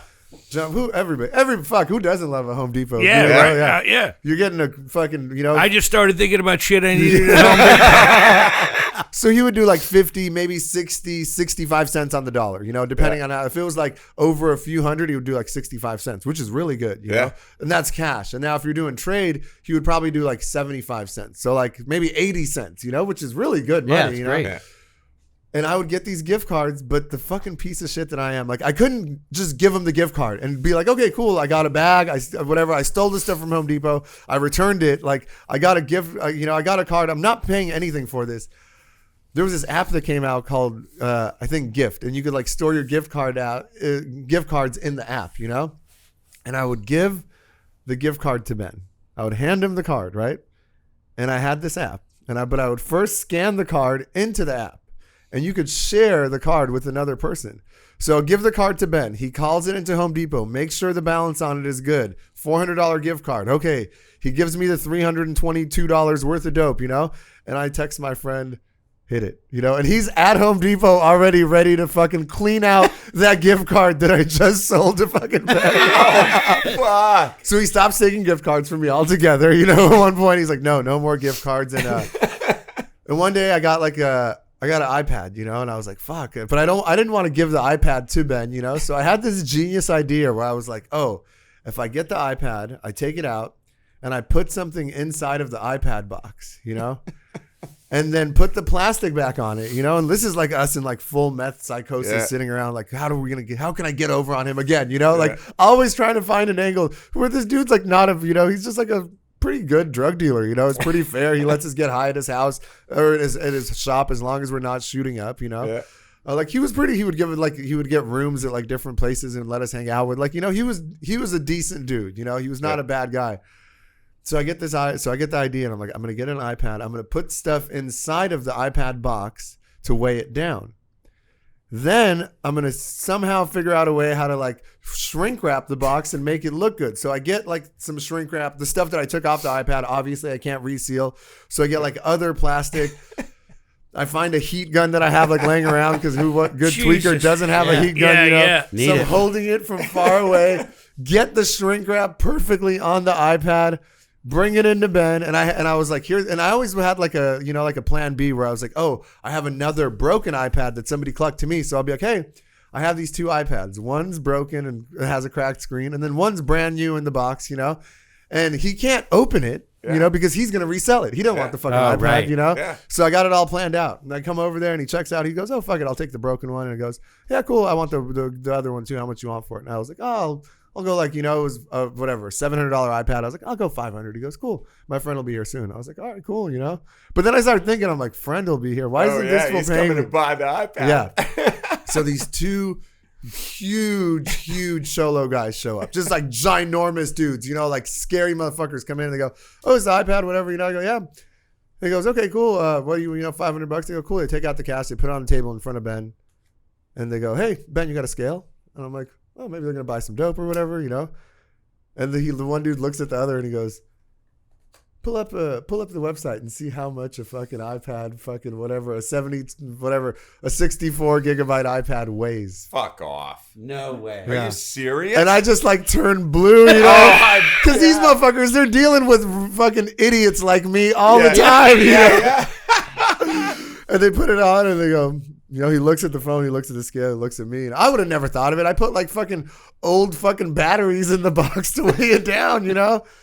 And they're like, so what's in the box, you know? And I was like, dude, I don't know. Somebody just clucked it to me. You know, I'm like sweating at this point, you know? Ben's getting like mad, more and more mad, you know? I'm like, you know, they go, hey, check it out. What about we open the iPad? Here, we'll give you a gift card, you know? And then if the iPad's there, if everything's good, you know, I'm like, they're like, we'll give you the money, you know?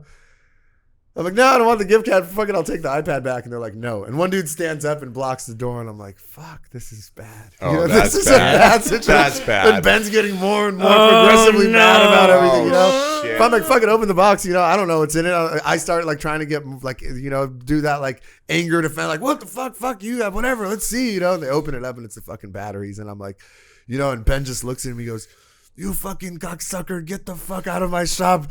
Take this shitty broken iPad with you. And I just like get up and run, you know, and I start running and I just leave the fucking other one and he goes, hey. And there was a little balcony, like there was above, like where, so his office was upstairs and there was a little balcony. He goes, hey, take this piece of shit with you. And he throws the other iPad at me, you know, it like hits fucking, I somehow catch it and I'm like, whoo, all right, cool, and bone out of there. Did you ever go back? Hell yeah. A week later I was back there. Oh, yeah. fuck, dude. That was stressing me out. I know. I was It's just like, it's like uncut gems. Yeah, totally. I watched that the other weekend with my wife. Dude, I'd have 3 smoke breaks. No. Like, I was just like, this is fucking too much. The anxiety. Like, the anxiety was too much. It was heinous, that movie. Yeah. Oh, man. Have you ever seen a ghost? I think I have. Let's hear about it. Well, it's not like a major creepy story or anything, but like I could have been smoking weed, and because I delivered pizza when I was like 16, and I was out on this road, and I think an apparition went across the road. Oh, really? Yeah, What like did an it look like? actual, like clear type ghostly figure. Like an orb? Or whatever? No, like an actual figure, like a floating person or something went across the road. What'd you do? I kind of like, I don't know what I did. Like I freaked out a bit. But like, you know, like I never really thought of it too much, except for like when you guys were asking questions of ghosts and shit. Uh-huh. But like I was like, fuck yeah, I've seen a fucking ghost. Totally. Yeah. Yeah. I bet it was. Have you seen one, Mike? I think there's ghosts. I hate this for question sure. just because I've always gone by this rule where if you have, it's one thing, but if you haven't, you never say I've never seen one because that's a good way to bring them on. I don't know. That's something I read in some spooky book when I was a kid, and it stuck with me. I haven't seen. No, I don't think so. I don't think I have. I haven't either, but I No? think it's no. But it's. How about you, Charlie? The Blackie story was fucked up, dude. Dude, that shit was That's amazing. insane. Yeah. That's that was like crazy. fucking too Now, much. what about PCP? Have you ever Can't smoked forget. PCP? You ever They do don't have it PCP? up there. We You didn't have don't angel it. dust either, huh? No, it's an East Coast thing. Yeah. Copy. But I was telling Keith, I know a guy who tried to detox from heroin on PCP. Oh my god. Yeah, he thought his buddy was trying to get him into rehab, and he fucking was in a scuba suit in his bed, like in the mattress, inside the mattress, in a scuba suit, trying to like sneak up on him and get him to go to rehab when he went to bed. So he took a sword and just started fucking cutting his bed to pieces to try and find the guy who was in his bed. Fuck. Yeah, that was fucking PCP's nuts, dude. terrible, man. Yeah, totally. How'd you get out? How did I get out? And all that. So I was doing. Oh, this goes with your shit stories. I was doing massive amounts of dope, and I was so I had met this guy. I was living on the street, so I was living in a shelter, and I had met this guy, and he's like, "Oh, I got this fucking good scam, man." He's like, me and you will go to the hospitals, and the doctors always leave their purses in their offices. And he's like, we'll grab credit cards, and then fucking we'll go shopping, and we'll just like, so that they still had payphones back then. You guys have payphones here still? Not really. Very Yeah. few. No, yeah, very So infrequent. you could run credit cards on payphones Oh. and see if they were legit. Oh, shit. Yeah. So like, as long as you ran the credit card, so like every store we go to, like, so we went through the hospital and we got like a wallet out of an office, and we'd gone and we were running them through the payphones, and every time it would hit that it was okay, you could make a call, we just go and buy. So like we were buying like Nintendo Game Cubes, and like we were just like fucking like rich junkies with these bags fucking of shit walking down the street, right? And then we pawned it all, and we got like, it's so funny like that you take shit to a pawn shop and they're like, do you want to pawn it or sell it? You're like, I'll come back for it. And you're never coming back. Ever. Never. And you're like, oh, I'll pawn it. Yeah. But so we got. I don't. You know what the fucked up part is? I don't know to this day. Like I've never. Would you get more if you just sold it? I think you would. Yeah, right. But I wouldn't know because I never sold anything. I pawned a lot of shit. Yeah, me but too. I never sold anything. Yeah. So I fucking, we pawn all this shit. I buy a ton of dope, right? And I was telling Keith that I hadn't taken a shit in 3 months. And like, I was starting to feel it. Yeah. Like, it was fucking 3 months? 3 months. 3 months. You hadn't, Taken a shit in 3 months. and you didn't go to the. You didn't have to go 3 to the hospital. months, Mike. You didn't have to go to the hospital. Well, we're getting to that. So, I'm like trying to take a shit. I got all this dope, and I'm trying to take a shit. Like, and I'm in this shelter, and so I just like, I'm cooking dope. My veins have all like, they're gone. So like, I'm smashing dope on the toilet with my pants down, trying to shit, but it hurts really bad. Yeah. And I'm trying to like smash enough dope that it doesn't hurt anymore. Right. Oh. And there's like, it was like a fucking murder scene in that stall. Like the blood, like fucking everywhere from like, just like, from missing and fucking shit like that. Right. So at this particular place, they gave you, like meal tickets for the morning, and you could cash them at McDonald's. So all the junkies would go to McDonald's and congregate there to see what fuck was happening the next, like, what's your score today, right? Right. What fucking library you hitting? Yeah.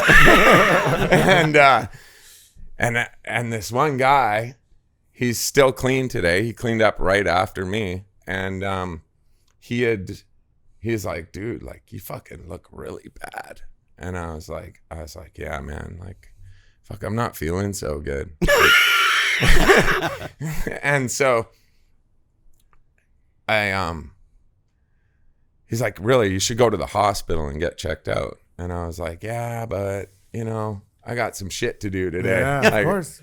I got to get high. Yeah. And so I start to walk, and I fell over, and like I showed Keith where I crawled to the hospital, and it's like fucking far. It's like probably Half a 4 mile. city blocks, 5 city blocks. And it's like on my hands and knees. And then I'd try and stand up. I'd take a couple steps and I'd fall over and just keep crawling, right? And I like literally crawled into the emergency room. And they're like, oh, another junkie. Yeah. And they kind of put you on the back burner. Oh, yeah. But I was in bad shape. And they hauled me right in, right? And I don't know, like, I think with the onset of like phones, like I don't know anybody's phone number now. So, but like I must have been able to tell them my mom's phone number, and they had done emergency surgery on me and like pulled out, they had to cut out a huge piece of my bowel because it had like a massive piece of shit in it. Oh, And it had perforated.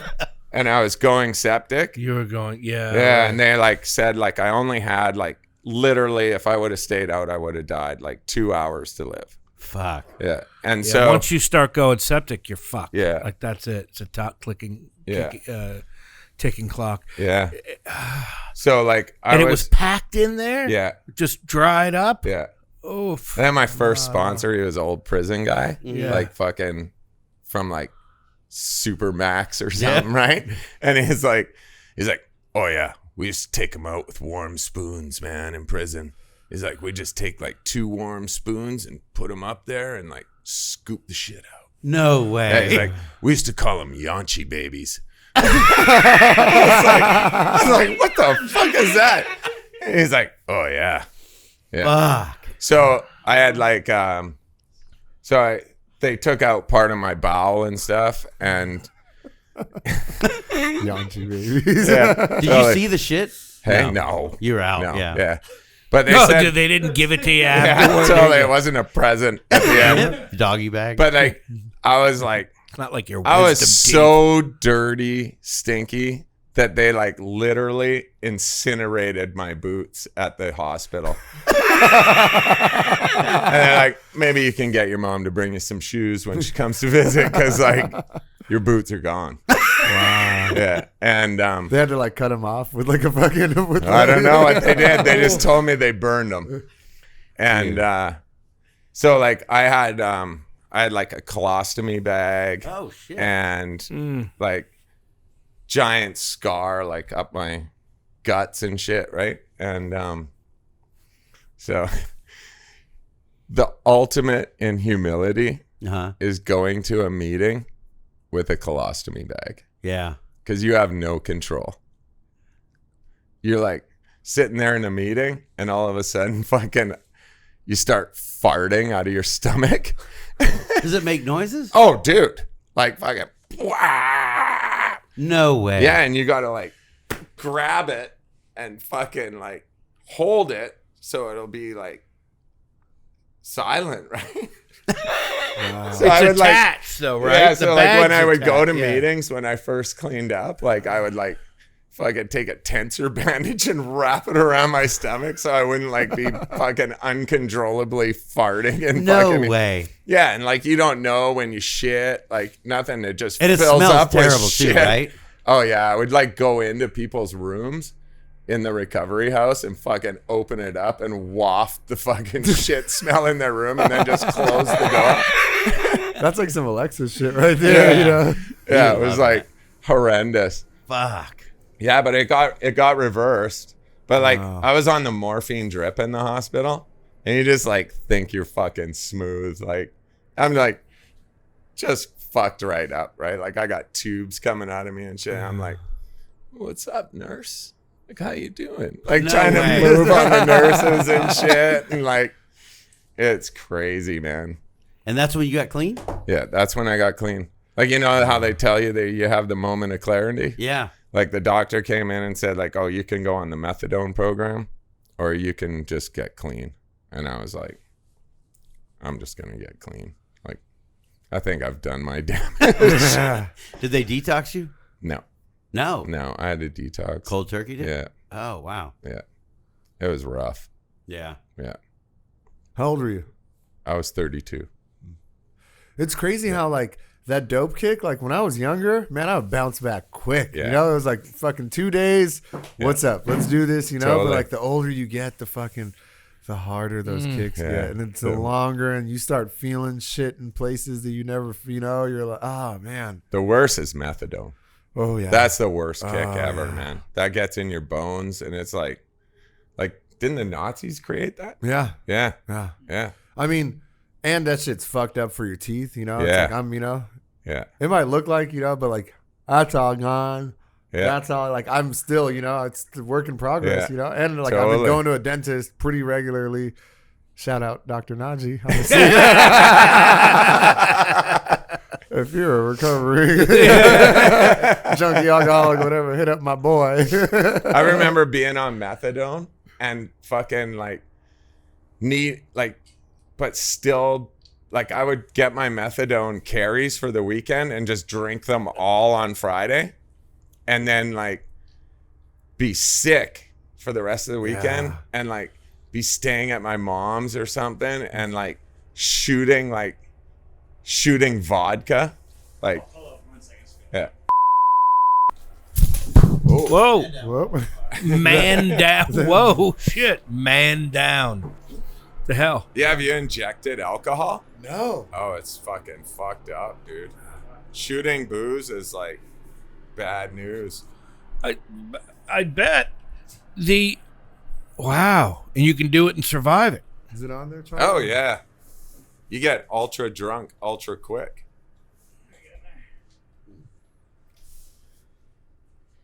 You ever hear of people that they get like clean and sober and they love the ritual of the IV stuff so much that they still keep banging water? No, I Yeah, haven't. maybe that's an LA thing. That you know? could be. That could be. You heard of that shit, Keith? What? Dudes that get sober, but Shoot they water? they shoot water. I've heard of it. Like dudes Really? that like sober livings will do it, you know? Just Really? they'll draw up and then we'll fucking bang water, you know? They all end up getting loaded, though. Yeah. Yeah. Oh yeah. Yeah. Mic around that. Oh, sorry. That's not. Oh, they go back? Yeah, you got Yeah. it. If you're still smashing shit, you got to go back. Yeah. Yeah. Yeah. Oh yeah. Yeah. Dude. Can I ask you guys something? What's the thing? You know where sometimes like junkies they'll shoot dope, but they'll spray blood on the ceiling. What is that from? I think that's from like bad needles. Oh, okay. Yeah, like I used to like use needles for so long they were like fish hooks. Like So I'll tell just you- like your skin Yeah, kind of pulls out. Oh, you can feel it. Yeah, and then I think you get like the See, I think that's where we should go back to. Like at the needle exchange, I think they should get one needle for a week. Because they're littering them everywhere. They're Oh, yeah. fucking everywhere. Yeah, There's yeah. a typhus outbreak and all this shit. Oh, really? Yeah, because there's no value in them. Oh, remember Sean showed you that picture of the teddy bear and the fucking it rigs was all so around fucked up. at that park? A teddy bear with a rig by it at a park. Fuck. Yeah, it's But bad. that's what's So happening. so I'll tell you what the spray back's from. So what happens is when as time goes on, it's not as easy to find a vein, you know. So you're Yeah. sitting there and you're trying to hit and like you're trying to register, you know. So you're going and Yeah. like and you think you find a vein and then you go in and you try to draw back and you'll get a little bit of blood and then you'll go to hit. And what happens is the needle, after you're doing that so often, the shot starts to coagulate. Yeah. Yeah. Yeah. That's I don't know what the fuck coagulate I've means, but had some that junkie too. told me that Hardens. It hardens. it hardens in there, Yeah. you know? So what you do is you need to spray that Oh, I bit get out. it. Yeah. So that's why like you'll go in, you know, like Yeah. you look in the ceiling, like you'll Yeah. go to a fucking KFC and you need to take a piss and there's always like something far, you know? Yeah. And some dude's like, oh fuck, you know, and you can't lose that shot, you know? No. You can't lose the fucking shot, you know? I knew this dude, rest in peace, you know, we're like, it was just So the wait, how do anniversary. you fire it out though? you just like push through, you know, like you just literally like, I've like done it'll that. kind of stick after a while. If some like, cause sometimes there'll be like skin and shit will get caught in there. Then you just got to open it and draw up that shot into another needle, you know, but you can usually just like squirt out that little bit that's stuck. And then that's where like that little bit of spray back blood stuff comes from. Have you ever hit a nerve? No, I don't Oh, think so. dude. I don't think so. I've hit nerves and my arms have blown up like this. Like I was telling Keith, I used to like do such big smashes. So like I would go and I would park at the hospital in the emergency parking. And then I would do a smash and just wait and be like, okay, I can go now and drive away. And I would like I had hit nerves before and my hands had blown up to massive balloons. Like it felt like the skin was going to burst open. And I would drive to the hospital, but I wouldn't go in. I would just sit there until it like started to go down. And you're like, all right, yeah, all right, good again. Yeah. Dude, isn't that amazing? Yeah. Just crazy. No, I've had shots that I've missed, you know, where like with heroin, it's like you can miss a shot and whatever. And like you can muscle it, you know, totally. With speed and meth, not so much, you know? So when you, like Lily was talking about last week, where it's like when you miss a shot of meth, you know, first off, it fucking hurts like hell. It's like the worst pain ever. And then you get this bump where it's just like a bump. Oh, yeah. And it doesn't go away. Like there's no like, you know, people are like, oh, try like a heat compress. Or like, you know, try rubbing it, you know. Ain't none of that shit working. You know, we didn't have like the thermogun when I was. Maybe that could like you hit it with a thermogun or something. Is that what Theragun. Theragun, yeah. Yeah. Shout out Theragun. You know, if you're listening and you want to send me one, whatever. Or sponsor us, whatever. Oh man. But yeah, so I did it in like, you know, and if it happened to me a few times, where like you think you registered, you're in the vein, you know, and then you go, you're like, all right, cool. And you go and you're just like, and then you just this fucking pain. And it's like, oh, and you know, you missed that shot of meth. But the fucked up part is it's like, it comes up and it's like a bubble just on you, you know? Yeah. And then after a while, and I kind of heard like a myth about this. Like I showed somebody and I was like, what do I do? Do I got to go to the hospital? Like, no, it's fine. They're like, it'll go away. But also like, when it does, like, because at some point, I don't fucking know much about how the body works or anything. I don't really fucking. It just absorbs, right? It absorbs at some point. Yeah. But when that shot absorbs, you get this like fucking so like the meth is still in you. It's just not making it into your body, you know. So at some point, it's going to go in there. And one time, I get busted. I'm getting processed, and I'm sitting there and processing, and I'm fucking dope sick and whatever. And out of nowhere, like I just get this fucking, just like this rush, and I'm like, oh fuck! And it was that bump that I had for, it must have been like 3 weeks, you know. And now all of a sudden, I'm in fucking the inmate reception center at LA County Jail, high out of my fucking balls on meth, yeah, and wow, miserable. What a drag! You get loaded, like you get like a, yeah, Oh man, yeah. It was so bad. It was so That bad. Like, sounds what are you gonna terrible. do? You can't fucking, you know what? Like, you have not like, especially There's nothing like, you can do, right? there's now. nothing. Like you're Right. sitting there, yeah. Yeah. You You're wanna talk- helpless. Yeah, you want to talk to some motherfuckers, you know? For a few, hey guys, Hey guys, what are you up to? yeah. It's funny, I'm in jail Want to too. clean the cell? Fuck. that motherfucker better bust a courtesy flush, or where you gonna get it? Dude. Fuck, when we were like, I see like, you watch that Aaron Hernandez thing? Yeah. Yeah? Heavy. With the CTE thing? Yeah. Well, we used to do, I lived with my sister and we'd like do like all the acid and garage sale and stuff. And we came up with this motorcycle helmet and we had this like chair that sat inside like a hearth for the fireplace. Like it was like a brick where there was like, used to be a wood burning stove, but it was like deep, right? And we had this golden chair that we sat in there and we put on the fucking motorcycle helmet and then just like fucking rattle our heads off the fucking bricks and be like fucking, it was like, we get really high and then call it like, oh, you want to play Mr. Bumpyhead? Yeah. And like fucking, and like just like fucking be rattling. I was like, fuck, maybe I got like brain damage from like that shit. Just mental stuff. Yeah. There's some documentary I just watched a trailer last night. It's like 6-part series on Netflix called The Pharmacist. Oh, I want to see that. I Dude, can't it wait. looks incredible. Really? His kid was a junkie and got killed during a crack deal. And he just realized nobody was going to do anything about it. So he went after him. It looks like it's going to be amazing. Really? Oh, wow. Yeah, I want to see that. Yeah, that's nuts, man. All right. You have any questions, Charlie? No, just what are you doing now, Jason? I'm working. I'm a carpenter. Yeah, like I do meetings a lot. Like, like I have like my men's step group. Shout out to those boys. Yeah. Those guys are great guys. So yeah, like I'm just working and hanging out. Married? Yeah, somewhat. No, but like, no, we've been together for so long, right? Yeah. Like, yeah. Did you already ask the Yeah. PCP? Yeah. Yeah. They don't have it up there. We No? don't have it. No. No angel dust, no No. sherm sticks, No. no. There's no weird name for it. No. Embalming You guys- fluid, PCP. Just Angel Dust is PCP, right? Yeah. Get I wet. think Angel's is Basically, a powder version. Yeah. It's kind of like that heroin here is tar. On the Yep. East Coast, it's powder. Yeah. So you guys never had powder heroin here? I've had powder heroin. Not here. Have you? Here? Yeah. Oh, okay. But It's then rare. I was going to say this a little earlier. So we would get like this stuff that was like, oh, it's China White, Yeah. But then we kind of came to realize that the China White we were getting was really just fentanyl, Oh, really? See, Yeah. like we had real China White that was like, I died on one time. It was like so insanely good. And my buddy's like, oh man, you don't need that much. I was like, yeah, I do. And it was at my housewarming party. I was down. And then the ambulance came and Narcan me. And when you get Narcan, you just come up swinging. Oh, yeah. Like I was just like, Yeah, you're fucking- so pissed. Yeah. And then went to the hospital. And as soon as I got back from the hospital, it was like, you got any more of that dope left? Yeah. Like Of that course, was yeah. amazing.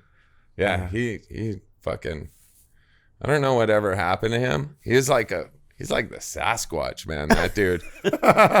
There's like rumors of where he's been and like what I saw him on the island kind of thing. Like, Oh, and- really? And no one can ever pinpoint where that guy went. But What's I would his say name? that, his name was Mike Williams. Oh, okay. Yeah. And he like fucking, Let's bring him out. but it was like, he was the one that really got me into heroin. Yeah. Yeah.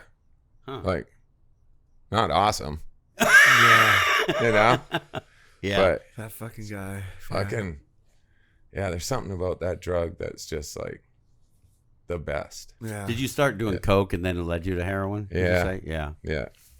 Here's Yeah. the thing. For like And- a long time, I was really like, I could say I was resentful at like the dude that first sold me that like, or whatever, got me high on opium. And then I called him and he was like, oh, dude, that was black tar heroin. I was like, well, hurry up and get your ass over here with some of that black tar heroin, What the fuck's the holdup? But like, honestly, like all the shit that I've done, everything I've been through, all the drugs, the homelessness, the charges, like I wouldn't, like, I don't regret any of it, No. It made me who I am. Yeah, totally. And like one Totally. of the coolest things is like I've had dudes that like that like I'm helping that will like tell me some way out shit, where like Yeah. this dude's like, yeah, fucking I used to read like license plates and think that everyone was like a code to me, whatever, and and like Yeah. I'm looking at him and I'm like, yeah, I get it, and he's like, dude, he's like, that's not crazy, and I'm like, no, that's not like, no, that makes perfect sense to me, And unfortunately, you're not pioneering it. Yeah, no, yeah. I really find that it's like so much more acceptable these days Yeah. to be like, Yeah, it's not as taboo. no, and like, like I tell dudes like my story and stuff, and they're like, oh, that's fucking cool that you're sober. Like, Yeah. like it's not. I tell people like, you just meet people. Oh, you want to drink? No, I don't drink. Like, it's not a like thing. Yeah. Like, I don't. I think for a while I was a little scared of that when I cleaned up. Like, Yeah. what am I ever gonna do? But it's like my life's fucking amazing. Yeah. Mine too. Dude, I've done so much cool shit. I've traveled like fuck. Yeah. I went on a rave cruise. I This know. fucking last I month, you know. Like fuck. Like I wouldn't, you know. You trying to open that? Yeah. Yeah, dude. Fuck, Canadians got everything figured out. Boom. Dude. What the fuck? Hold on. Hey, put that shit on camera. Danny's all, I'm Danny's all jealous Yeah. now. Oh, I'm sorry. You want some elegance? Oh. That was very What kind sweet. of smokes are those? Players. Oh shit. Okay, player. Damn, these are cool. How much is a pack of John smokes up Player. there? 2 packs is like $27. And they're 15 packs or 25 packs. No, these are 20s. Or those John But they players. have the Can I 25 see? packs, right? It's been a long They do. time. Yeah. Look at Yeah, that. but 'Cause when I they're went even up- more expensive. Yeah. Yeah. Because when I went up, my sister lives in Vermont and Burlington, and John we went Player. up. So Oh, we yeah. like just drove up. You know, there's Yeah. like we were in Montreal and we like chilled and did Yeah. did things. Montreal's amazing. So cool. Yeah. You know. Where'd you get that So- God, they really yeah. like this thing here has Coworker got gave it to me. cribs It's on good, it and huh? shit. Yeah. It's a thick one too. Like it's have you do you see this? Yeah. Wow. Multiple cribs.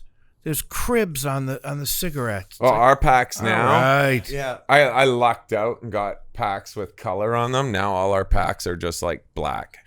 Every brand is black. Really? Yeah, and has like a warning. Like even the people that selling them at the stores are like, "What the fuck you want?"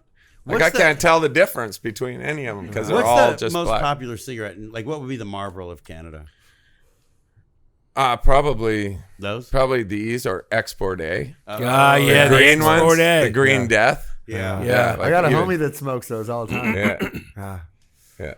All right. Are we good? Yeah. Right. Dude, Yeah. thank Great. you so Hell much. yeah. Thank you. Thanks, We're so dude. stoked. Thanks to for have you on. coming on tonight, No. and let's we might as well wrap ourselves out live. Yeah. Uh, Wrap it up, B. what what a treat, man, and yeah, tune in very soon for another episode of It's All Bad, and thanks for listening tonight, and like and subscribe. Thanks again, Jason, for coming, man. Thanks Yeah, for man. having Awesome. me, guys. Jason, It's what been a- awesome. Really Got some nice fucking having you on. ringers. Yeah, It's so cool. And it's also cool, like I don't know if we mentioned this, we'll probably say it in our intro, that like we didn't fucking go like finding you, you know? Like No, that's so no. cool. Like you listen, we're like, yeah, I got Yeah. some fucking stories, word, you know? Yeah, Yeah. Which totally. is fucking really cool to me. Yeah. You know? I Yep. dig it. And like you and Keith got to hang out. We're Yeah. fucking Yeah, and the hanging out. thing is like with Keith, like he met like my buddy and stuff, and was like, "Oh, I'm gonna ride my motorcycle to LA," and he's got some fucking haywire stories. Yeah, he's Hell yeah. ridiculous. like did his crack story of fucking smoking crack in the fridge. Oh, yeah, dude. Yeah. He like fucking he thought the smell was like he didn't want his neighbor because his neighbor was a straight edge guy. He didn't want the neighbor to smell like crack coming out of his house. So like he would empty all the food out of his fridge And the then- shelves. and the shelves and then like take a fucking crack hoot and jump inside the fridge and close the door and then like blow out the smoke and then try and sneak out the door without letting any smoke out. Fucking amazing. Fuck. That's Yeah. so good. Totally. Dude. All right, cool. Cool. All right. Thanks, guys. Thanks. yeah. Cool. Thanks, Jason. That was fucking awesome. Thanks. How long are you in town for? I'm here till Sunday. Oh, cool. Yeah. Do you have any free time to hit a meeting? You want to come? I probably might. Oh, yeah.